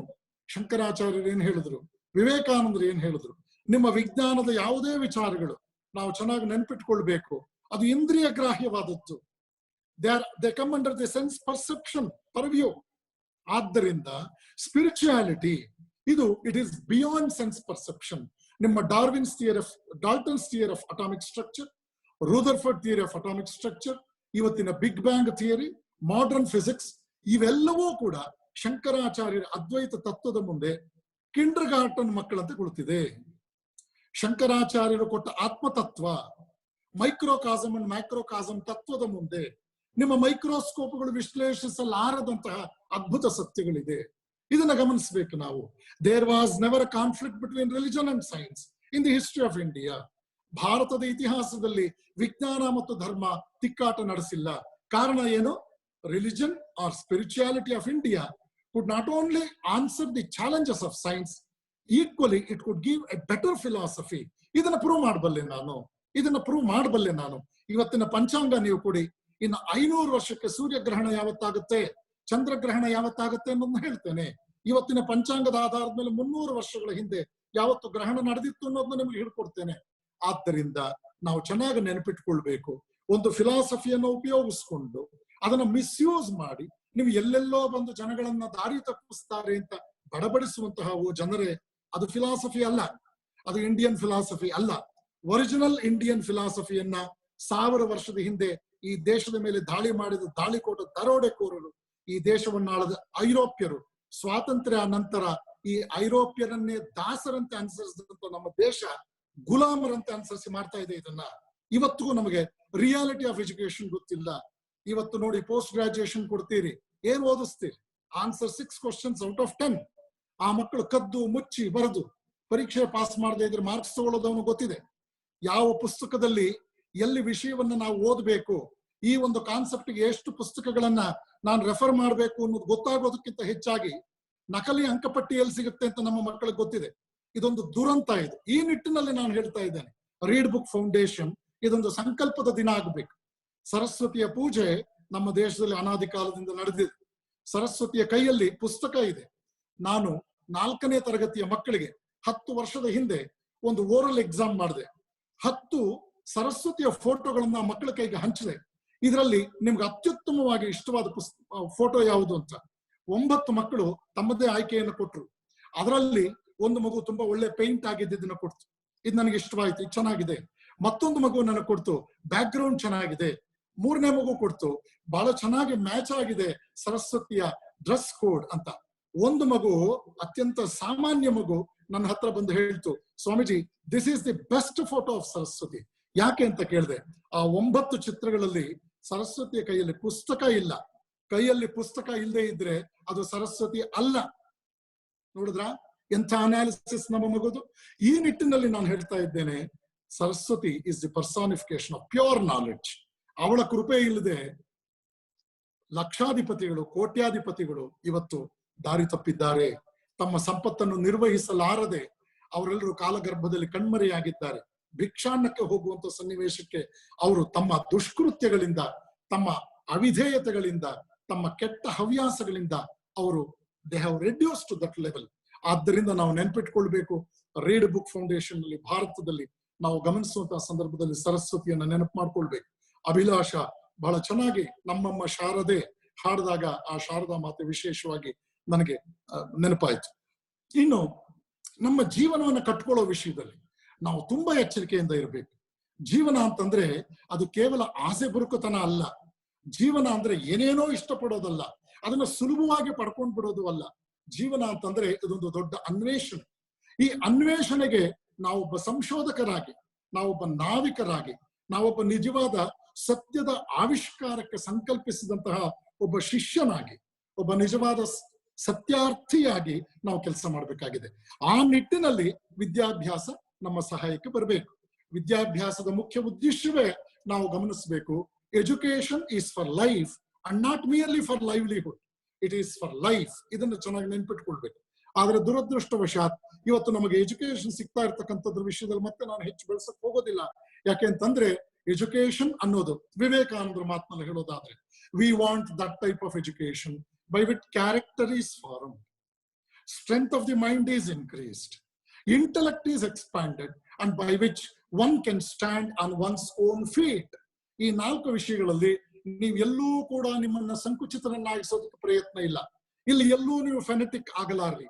ಇಲ್ಲಿ ಇಂಥ ದೇವರನ್ನೇ ಪೂಜೆ ಮಾಡಬೇಕು ಅಂತ ಇಲ್ಲ, ಅಥವಾ ಇಂಥ ದೇವರನ್ನ ಪೂಜೆ ಮಾಡಬಾರ್ದು ಅಂತ ಹೇಳಿ, ಅಥವಾ ನಮ್ಮ ದೇವರನ್ನ ಒಪ್ಪದೇ ಇದ್ರೆ ನಿಮ್ಮನ್ನು ಮುಗಿಸ್ತೀವಿ ಅಂತಕ್ಕಂಥ ಯಾವುದೇ ಬೆದರಿಕೆ ಭಯೋತ್ಪಾದನೆ ಇಲ್ಲ.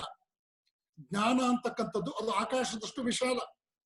ಜ್ಞಾನ ಅಂತಕ್ಕಂಥದ್ದು ಬಹಳ ದೊಡ್ಡ ವಿಚಾರ. ನಮ್ಮ ಊರಿನ ಮಣ್ಣು, ತುಮಕೂರಿನ ಮಣ್ಣಿಗೂ ಕೊಡಗಿನ ಮಣ್ಣಿಗೂ ಕಾಶ್ಮೀರದ ಮಣ್ಣಿಗೂ ವ್ಯತ್ಯಾಸ ಇದೆ. ತುಮಕೂರಿನ ಗಾಳಿಗೂ ಬಿಜಾಪುರದ ಗಾಳಿಗೂ ಪೂನಾ ಗಾಳಿಗೂ ವ್ಯತ್ಯಾಸ ಇದೆ. ತುಮಕೂರಿನ ನೀರಿಗೂ ಶೃಂಗೇರಿಯ ನೀರಿಗೂ ನರ್ಮದಾ ನೀರಿಗೂ ವ್ಯತ್ಯಾಸ ಇದೆ.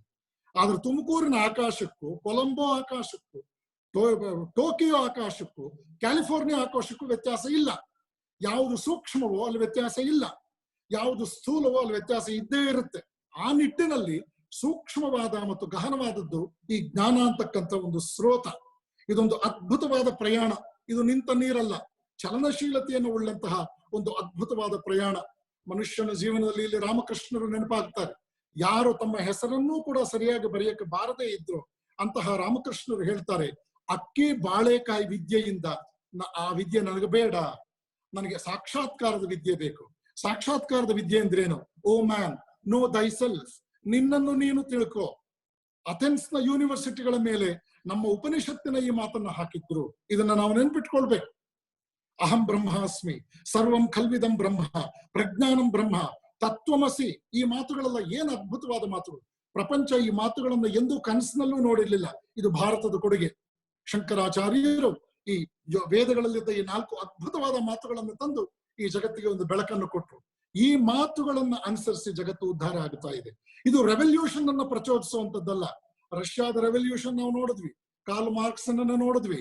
ಆದ್ರೆ ನೆನಪಿಡಿ, ಈ ಫಿಲಾಸಫಿಯನ್ನ 6-7 ದಶಕಗಳ ಕಾಲ ಕಾಪಾಡ್ಕೊಳಕ್ಕಾಗ್ಲಿಲ್ಲ ರಷ್ಯಾ 25 ಚೂರಾಯ್ತು, ಡೆಮಾಕ್ರಸಿಯ ಕಡೆಗೆ ಬಂತು. ಡೆಮಾಕ್ರಸಿ ರಿಲಿಜನ್ ಅನ್ನ ಬಯಸುತ್ತೆ. ಇಲ್ಲಿ ಒಂದು ಸೂಕ್ಷ್ಮವನ್ನ ನಿಮ್ಮ ಮುಂದೆ ಹೇಳ್ತೇನೆ. ನೀವು ರಿಲಿಜನ್ ಅಂದಾಗ ಪಾಶ್ಚಾತ್ಯರು, ಐರೋಪ್ಯರು ಅನುಸರಿಸ್ಕೊಂಡು ಬಂದಿದ್ದಂತ ಆ ರಿಲಿಜನ್ ವಿರುದ್ಧ ಅಲ್ಲಿನ ಚಿಂತಕರು ಎದುರು ಬಿದ್ರೆ ಹೊರತು, religion is being and becoming according to Upanishads. ಇದನ್ನ ನಾವು ಅರ್ಥ ಮಾಡ್ಕೊಳ್ಬೇಕು. ಭಾರತದ ಕಾಂಟೆಕ್ಸ್ಟ್ ಆಫ್ ರಿಲಿಜನ್ ಬೇರೆ, ವೆಸ್ಟರ್ನ್ ಕಾಂಟೆಕ್ಸ್ಟ್ ಆಫ್ ರಿಲಿಜನ್ ಬೇರೆ. ಆದ್ರಿಂದಲೇ ಇಂಡಿಯಾದಲ್ಲಿ ರೆವಲ್ಯೂಷನ್ಗಳಿಗೆ ಅವಕಾಶ ಇಲ್ಲ.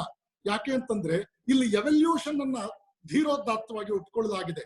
Let us begin from beginning, let us grow inwardly. ಇದನ್ನೊಂದು ಅದ್ಭುತವಾದ ವಿಷಯವಾಗಿ ನಮ್ಮ ಮುಂದೆ ಇಡ್ಲಾಯ್ತು. ರೀಡ್ ಬುಕ್ ಫೌಂಡೇಶನ್ ನೋಡಿ, ಇವತ್ತು ಪುಸ್ತಕ ಓದುವ ಸಂಸ್ಕೃತಿ ಇದೊಂದು ಅದ್ಭುತವಾದ ಸಂಸ್ಕೃತಿ. ಯಾಕೆ ಅಂತಂದ್ರೆ ಪುಸ್ತಕ ಓದೋದ್ರಿಂದ ನಮಗೆ ತುಂಬಾ ಲಾಭಗಳಿದೆ. ಇದನ್ನ ನಾವು ಅರ್ಥ ಮಾಡ್ಕೊಳ್ಬೇಕು. ಪುಸ್ತಕ ಓದೋದ್ರ ಮೂಲಕ ಕೇವಲ ಜ್ಞಾನಾರ್ಜನೆ ಅಲ್ಲ, ನಮ್ಮ ಭಾಷೆ ಸುಧಾರಣೆ ಆಗುತ್ತೆ. ಇವತ್ತು ಪಾಠ ಮಾಡುವವರ ಭಾಷೆ ನೋಡ್ಬೇಕು. ಅಲ್ಲಿ ಪ್ರಾಣಗಳ ಸತ್ತು ಹೋಗಿದೆ. ಅಲ್ಪ ಪ್ರಾಣ ಮಹಾಪ್ರಾಣಗಳಿಲ್ಲ, ಹ್ರಸ್ವಸ್ವರ ದೀರ್ಘಸ್ವರ ಇಲ್ಲ. ಕನ್ನಡ ಮೇಷ್ಟ್ರು ತನು ಮನ ಧನ ಅಂತಾನೆ. ಅವನಿಗಿಂತ ದೊಡ್ಡ ಧನ ಬೇಕಾ? ತನು ಮನ ಧನ ಅನ್ನೋದು ಗೊತ್ತಿಲ್ಲ ಅವನಿಗೆ. ಅಲ್ಪ ಪ್ರಾಣ ಮಹಾಪ್ರಾಣಗಳು ಗೊತ್ತಿಲ್ಲ. ಅವನು 10,000 ಮಕ್ಕಳನ್ನ ತನ್ನ 30 ವರ್ಷದ ಜೀವನದಲ್ಲಿ ಹಾಳು ಮಾಡ್ತಾನೆ. ಅವನು ಯಾವುದನ್ನೂ ಇದನ್ನ ಸೀರಿಯಸ್ ಆಗಿ ತೆಗೆದುಕೊಳ್ಳಿಲ್ಲ. ಅವನು ಸ್ಪಷ್ಟವಾಗಿ ಉಚ್ಚರಿಸುವಂತಹ ಒಂದು ವಿಚಾರ ಇಲ್ಲ ಅವನಲ್ಲಿ. ಅವನು ಪಾಠ ಮಾಡ್ತಾನೆ, ಅವನು ಪರೀಕ್ಷೆ ಪಾಸ್ ಮಾಡಿಸ್ತಾನೆ. ಆದ್ರೆ ಆ ಸಂತತಿ ಬರುತ್ತಲ್ಲ ಆಚೆಗೆ, ಆ ಸಂತತಿಯಿಂದ ನೀವೇನ್ ನಿರೀಕ್ಷೆ ಮಾಡಬಲ್ರಿ? ಭಾಷೆ ಭಾವವಾಹಿನಿ. ಅಂತರಂಗದ ಸತ್ಯವನ್ನು ಬಹಿರಂಗಕ್ಕೆ ಕೊಡ್ಬೇಕಾದ್ರೆ ಇದೊಂದು ಮಾಧ್ಯಮ. ಮಾತೆ ಸರಸ್ವತಿ ಮಾತೆ. ಈ ಮಾತುಗಳನ್ನ ನಾವು ಅರ್ಥ ಮಾಡ್ಕೊಳ್ಬೇಕು. ಈ ಮಾತುಗಳಲ್ಲಿ ಸತ್ವ ಇದೆ, ಶಕ್ತಿ ಇದೆ. ನಾವು ಪುಸ್ತಕವನ್ನು ಓದೋದ್ರ ಮೂಲಕ ನಮ್ಮ ಅಂತರಂಗದ ಸೌಂದರ್ಯ ಹೆಚ್ಚುತ್ತೆ, ಭಾಷಾ ಸಾಮರ್ಥ್ಯ ಹೆಚ್ಚುತ್ತೆ, ಗ್ರಹಿಕೆಯ ಸಾಮರ್ಥ್ಯ ಹೆಚ್ಚುತ್ತೆ, ವಿಷಯ ಸಂಗ್ರಹ ಉಂಟಾಗುತ್ತೆ, ನಮ್ಮ ಆಲೋಚನೆಯ ವ್ಯಾಪ್ತತೆ ಹೆಚ್ಚಾಗುತ್ತೆ. ನಮಗೆ 10 ರೀತಿಯಲ್ಲಿ ಸಕಾರಾತ್ಮಕವಾದ ವಿಚಾರಗಳು ನಮ್ಮ ಆಲೋಚನೆಗೆ ಪುಷ್ಟಿ ಕೊಡುತ್ತೆ. ನಾವು ಆತ್ಮಸಾಕ್ಷಿಯಾಗಿ ಸೆಲ್ಫ್ ಇಂಪೋಸ್ಡ್ ಡಿಸಿಪ್ಲಿನ್, ನನ್ನನ್ನು ನಾನು ತಿದ್ದುಕೊಳ್ತಕ್ಕಂಥ ಸೆಲ್ಫ್ ವಿಜಿಲೆನ್ಸ್, ನನ್ನನ್ನೇ ನಾನು ತದೇಕ ಚಿತ್ತನಾಗಿ ಗಮನಿಸಿ ನನ್ನನ್ನು ತಿದ್ದುಕೊಳ್ತಕ್ಕಂಥ ಅದ್ಭುತ ಜೀವನ ವಿಧಾನಕ್ಕೆ ಆತ್ಮಸಾಕ್ಷಿ ಒಪ್ಕೊಳ್ಳುತ್ತೆ. ಬೇರೆಯವರು ನನ್ನನ್ನು ತಿದ್ದುವಂಥದ್ದು ಹೊರಗಿನ ವಿಚಾರ, ಆದ್ರೆ ನನ್ನನ್ನೇ ನಾನು ತಿದ್ದುಕೊಳ್ತೀನಿ ಅಂತಕ್ಕಂಥದ್ದು ಸಾಮಾನ್ಯ ವಿಚಾರ ಅಲ್ಲ. ಉತ್ತಮ ಪುಸ್ತಕಗಳ ಅಧ್ಯಯನದಿಂದ ಇದು ಬರುತ್ತೆ. ನಾವು ಗಮನಿಸ್ಬೇಕು. ಪುಸ್ತಕ ಅಂತಂದ್ರೆ ಅದೊಂದು ದೇವಾಲಯ ಇದ್ದ ಹಾಗೆ. ಪುಸ್ತಕ ಜೀವನವನ್ನು ರೂಪಿಸುವ ಪುಸ್ತಕ, ಅದು ಸಂಜೀವಿನಿ ಆಗುತ್ತೆ. ಅತಿ ಸಾಮಾನ್ಯ ವ್ಯಕ್ತಿಯನ್ನು ಕೂಡ ಅಸಾಮಾನ್ಯನನ್ನಾಗಿಸುವಂತಹ ತಾಕತ್ತು ಪುಸ್ತಕಕ್ಕಿದೆ. ಆ ನಿಟ್ಟಿನಲ್ಲಿ ಎವಲ್ಯೂಷನ್ ವಿಕಾಸಕ್ಕೆ ಪುಸ್ತಕಗಳು ನಮ್ಗೆ ಅನುಕೂಲ ಮಾಡಿಕೊಡುತ್ತೆ. ಕೇವಲ ಅದು ಯಾವುದೋ ಕ್ರಾಂತಿ ಅಲ್ಲ. ಎಷ್ಟೋ ಕ್ರಾಂತಿಗಳು ವಿಕಾರವನ್ನ ಕಂಡಿದೆ. ಇವತ್ತು ಇಡೀ ಜಗತ್ತಿನ ಒಂದು ದುಸ್ವಪ್ನವಾಗಿರುವ ಚೈನಾ ರಾಷ್ಟ್ರ ಇನ್ನು 25 ವರ್ಷಗಳಲ್ಲಿ ತನ್ನ ಫಿಲಾಸಫಿಯನ್ನ ಕಾಯ್ದಿರಿಸಿಕೊಳ್ಳಲಾರದು. ಅದು ಬುದ್ಧನ ತತ್ವದಿಂದ ತುಂಬಾ ದೂರ ಹೋಗಿದೆ. ಚೈನಾ ಮತ್ತೊಂದು ರಷ್ಯಾ ಆಗೋದ್ರಲ್ಲಿ ಯಾವ ಅನುಮಾನವೂ ಇಲ್ಲ. ಆ ದಿನ ದೂರ ಇಲ್ಲ.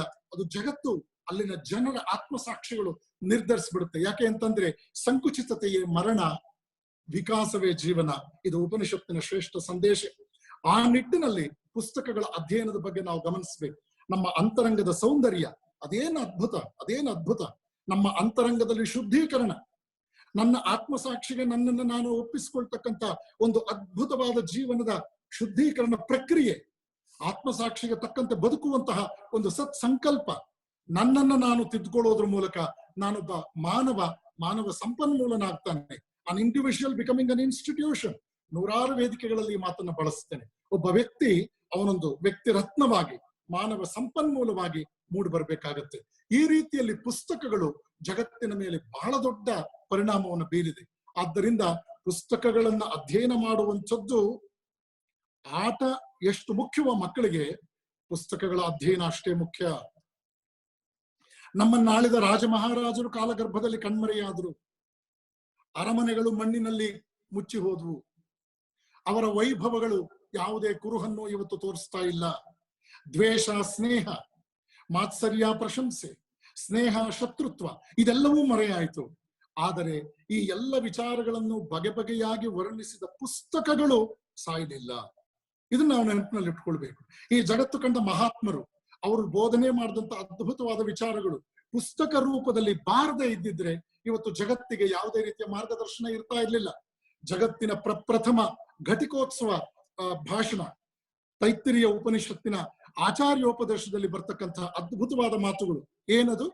ದೇವ ಪಿತೃಕಾರ್ಯಾಭ್ಯಾಂ ನ ಪ್ರಮದಿತವ್ಯಂ, ಸ್ವಾಧ್ಯಾಯ ಪ್ರವಚನಾಭ್ಯಾಂ ನ ಪ್ರಮದಿತವ್ಯಂ. ಪ್ರತಿ ದಿವಸವೂ ಓದಬೇಕು, ನೀನು ಪ್ರತಿದಿನವೂ ಓದಬೇಕು. ನೀನು ಓದಿದ್ದನ್ನ ನಿನ್ನ ಸುತ್ತಮುತ್ತಲ 4 ಜನಕ್ಕೆ ಪ್ರೀತಿಯಿಂದ ಹಂಚಬೇಕು, ನಿನ್ನ ಜ್ಞಾನವನ್ನ ಹಂಚಬೇಕು. ಹಂಚುವ ವಿಷಯದಲ್ಲಿ ಬಹಳ ಅದ್ಭುತವಾದ ಒಂದು ಸತ್ಯ ಇದೆ ನೋಡಿ. ವಿದ್ಯೆಯನ್ನ ಹಂಚುವಂತಹ ವ್ಯಕ್ತಿ ಎಂದೂ ಭಿಕಾರಿ ಆಗೋದಿಲ್ಲ. ನಮ್ಮ ಸಂಪತ್ತು ಖಾಲಿ ಆಗತ್ತೆ. ಆದ್ರೆ ವಿದ್ಯೆಯನ್ನ ಹಂಚಬೇಕಾದ್ರೆ ರಾಜನ ಭಯ ಇಲ್ಲ, ದರೋಡೆಕೋರರ ಭಯ ಇಲ್ಲ, ಅಣ್ಣ ತಮ್ಮಂದರಿಗೆ ಭಾಗ ಕೊಡ್ಬೇಕು ಅಂತಕ್ಕಂಥ ಯಾವುದೇ ರೀತಿಯ ವಿಕೃತವಾದಂತಹ ಆಲೋಚನೆಗೆ ಪ್ರಚೋದನೆ ಇಲ್ಲ. ಆದ್ರೆ ನಾವು ಇದನ್ನ ಹಂಚಿದಷ್ಟು ಕೂಡ ಅದಿನ್ನಷ್ಟು ಹೆಚ್ಚು ಹೆಚ್ಚು ನಮ್ಮಲ್ಲಿ ಬೆಳೆಯುತ್ತೆ, ಊರ್ಜಿತವಾಗುತ್ತೆ. ಆದ್ರಿಂದಲೇ knowledge is power and knowledge must get transformed into wisdom. ಇದು ವಿವೇಕಾನಂದ ನಮ್ಮ ಮುಂದೆ ಇಟ್ಟಂತಹ ಅದ್ಭುತವಾದ ಮಾತು. ಈ ನಿಟ್ಟಿನಲ್ಲಿ ಪುಸ್ತಕ ಓದೋದ್ರಿಂದ ಏನು ಉಪಯೋಗ ಆಗುತ್ತೆ ಅನ್ನೋದ್ರ ಬಗ್ಗೆ 4 ಎಕ್ಸಾಂಪಲ್ಸ್ ಅನ್ನ ನಿಮ್ಮ ಮುಂದೆ ಇಡೋದಕ್ಕೆ ನಾನು ಬಯಸ್ತೇನೆ. Albert Einstein a treatise of human nature ಅಂತಕ್ಕಂಥ ಒಂದು ಪುಸ್ತಕದಿಂದ ಪ್ರಭಾವಿತನಾಗ್ತಾನೆ ಆಲ್ಬರ್ಟ್ ಐನ್ಸ್ಟೈನ್. ಆತ ಹೇಳ್ತಾನೆ, a treatise of human nature ಪುಸ್ತಕ ಓದ್ದೆ ನನ್ನ ಥಿಯರಿ ಆಫ್ ರಿಲೇಟಿವಿಟಿಗೆ ಸಂಬಂಧಪಟ್ಟಂತಹ ಒಂದು ಅದ್ಭುತವಾದ ಇಣುಕು ನೋಟ ಆ ಪುಸ್ತಕದಲ್ಲಿ ನನಗೆ ಸಿಕ್ತು ಅಂತ. ಬಿಲ್ ಗೇಟ್ಸ್ ಮತ್ತೊಂದು ಸಂದರ್ಭದಲ್ಲಿ ಹೇಳ್ತಾನೆ, ದಿ ರೋಡ್ ಟು ಕ್ಯಾರೆಕ್ಟರ್ ಅನ್ನುವಂತಹ ಒಂದು ಪುಸ್ತಕ. ಆ ಪುಸ್ತಕವನ್ನು ಬರೆದದ್ದು ಡೇವಿಡ್ ಬ್ರೂಕ್ಸ್ ಅಂತಕ್ಕಂಥವನು. ಐನ್ಸ್ಟೈನ್ ಅನ್ನು ಪ್ರಚೋದನೆ ಮಾಡಿದಂತಹ ಎ ಟ್ರಿಟೇಸ್ ಆಫ್ ಹ್ಯೂಮನ್ ನೇಚರ್ ಅನ್ನೋ ಪುಸ್ತಕ ಬರೆದವನು ಡೇವಿಡ್ ಹ್ಯೂಮ್ ಅಂತಕ್ಕಂಥವನು. ಬಿಲ್ ಗೇಟ್ಸ್ ಹೇಳ್ತಾನೆ, ದಿ ರೋಡ್ ಟು ಕ್ಯಾರೆಕ್ಟರ್ ಅನ್ನೋ ಪುಸ್ತಕವನ್ನು ಬರೆದ ಡೇವಿಡ್ ಬ್ರೂಕ್ಸ್, ಅಲ್ಲಿ ನನಗೆ ಒಂದು ಪ್ರಚೋದನೆ ಸಿಕ್ತು ಅಂತ ಹೇಳಿ. ಇವನ್ನೆಲ್ಲ ನಮ್ಮ ಸ್ಟೀವ್ ಜಾಬ್ಸ್ ನಾವೆಲ್ಲ ನೋಡಿದ್ದೇವೆ. ಸಾಫ್ಟ್ವೇರ್ ಕಂಪನಿಯಲ್ಲಿ ಬಹಳ ದೊಡ್ಡ ಹೆಸರಿದೆ ಆತನದ್ದು. ಆತ ಹೇಳ್ತಾನೆ, ದಿ ಆಟೋಬಯೋಗ್ರಫಿ ಆಫ್ ಎ ಯೋಗಿಯ ಆತ್ಮಕಥೆ ಅಂದ್ರೆ ಪರಮಹಂಸ ಯೋಗಾನಂದರ ಜೀವನ ಆತನಿಗೆ ಪ್ರಚೋದನೆ ಆಯ್ತು ಅಂತ ಹೇಳಿ. ಅಣ್ಣಾ ಹಜಾರೆ ಅವರು ಆತ್ಮಹತ್ಯೆ ಮಾಡಿಕೊಳ್ಬೇಕು ಅಂತ ಹೊರಟವರು, ರೈಲಿಗೆ ಸಿಕ್ಕಿ ಸಾಯ್ಬೇಕು ಅಂತ ಹೊರಟವರು, ರೈಲ್ವೆ ಪ್ಲಾಟ್ಫಾರ್ಮ್ ನಲ್ಲಿ ಮಾರ್ತಾ ಇದ್ದ ಪುಸ್ತಕಗಳ ನಡುವೆ ಸ್ವಾಮಿ ವಿವೇಕಾನಂದರ ಒಂದು ಪುಟ್ಟ ಪುಸ್ತಕ ಸಿಕ್ತು. ಆ ಪುಸ್ತಕವನ್ನ ತೆಗೆದುಕೊಂಡು ಬಂದ್ರು. ಪುಸ್ತಕವನ್ನ ಓದಿದ ಮೇಲೆ ತಾವು ಪ್ರಾಣ ಕಳ್ಕೊಳ್ಳೋದನ್ನ ಕೈ ಬಿಟ್ರು. ಲಕ್ಷಾಂತರ ಜನರ ಪ್ರಾಣವನ್ನು ಉಳಿಸುವ ಸಂಕಲ್ಪ ತೊಟ್ರು. ಇವತ್ತು ಅಣ್ಣಾ ಹಜಾರೆ ನಮ್ಮ ದೇಶದಲ್ಲಿ ಒಬ್ಬ ಮಹಿಮಾನ್ವಿತ ವ್ಯಕ್ತಿ. ಅವರ ಮಾತಿಗೆ ಅರ್ಥ ಇದೆ, ಅವರ ನೈತಿಕ ಜೀವನಕ್ಕೆ ಅರ್ಥ ಇದೆ. ಒಂದು ಪುಸ್ತಕ, ವಿವೇಕಾನಂದರ ಜೀವನದ ಪುಸ್ತಕ ಒಬ್ಬ ಅಣ್ಣಾ ಹಜಾರೆಯನ್ನ ಇವತ್ತು ಭಾರತಕ್ಕೆ ಉಡುಗೊರೆಯಾಗಿ ಕೊಟ್ಟಿದೆ.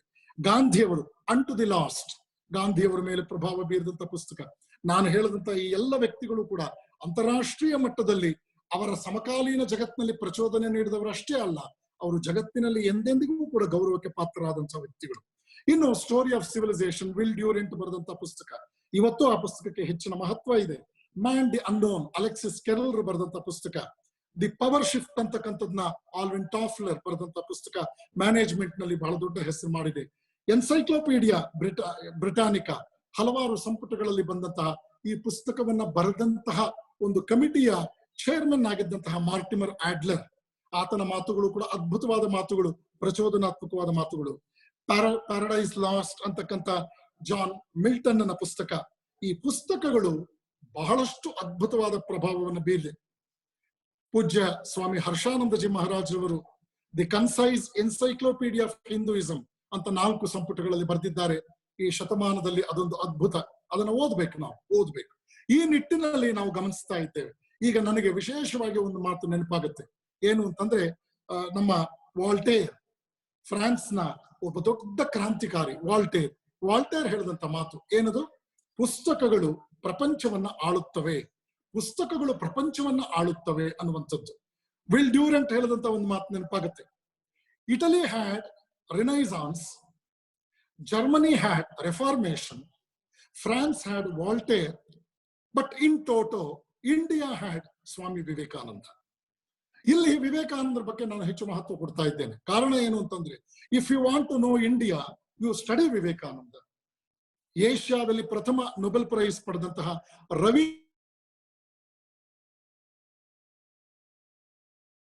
ನೊಬೆಲ್ ಪ್ರೈಸ್ ವಿನ್ನರ್ ರೋಲಾ ಅವರಿಗೆ ಹೇಳಿದ,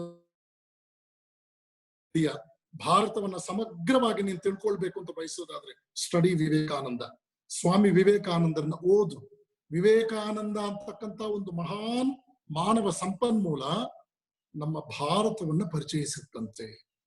ಇಲ್ಲಿ ವಿವೇಕಾನಂದ ಅನ್ನೋದೊಂದು ಪುಸ್ತಕ, ವಿವೇಕಾನಂದ ಅನ್ನೋದೊಂದು ಫಿಲಾಸಫಿ, ವಿವೇಕಾನಂದ ಅಂತಕ್ಕಂಥದ್ದು ಒಂದು ಅದ್ಭುತವಾದಂತಹ ಫಿನಾಮಿನನ್.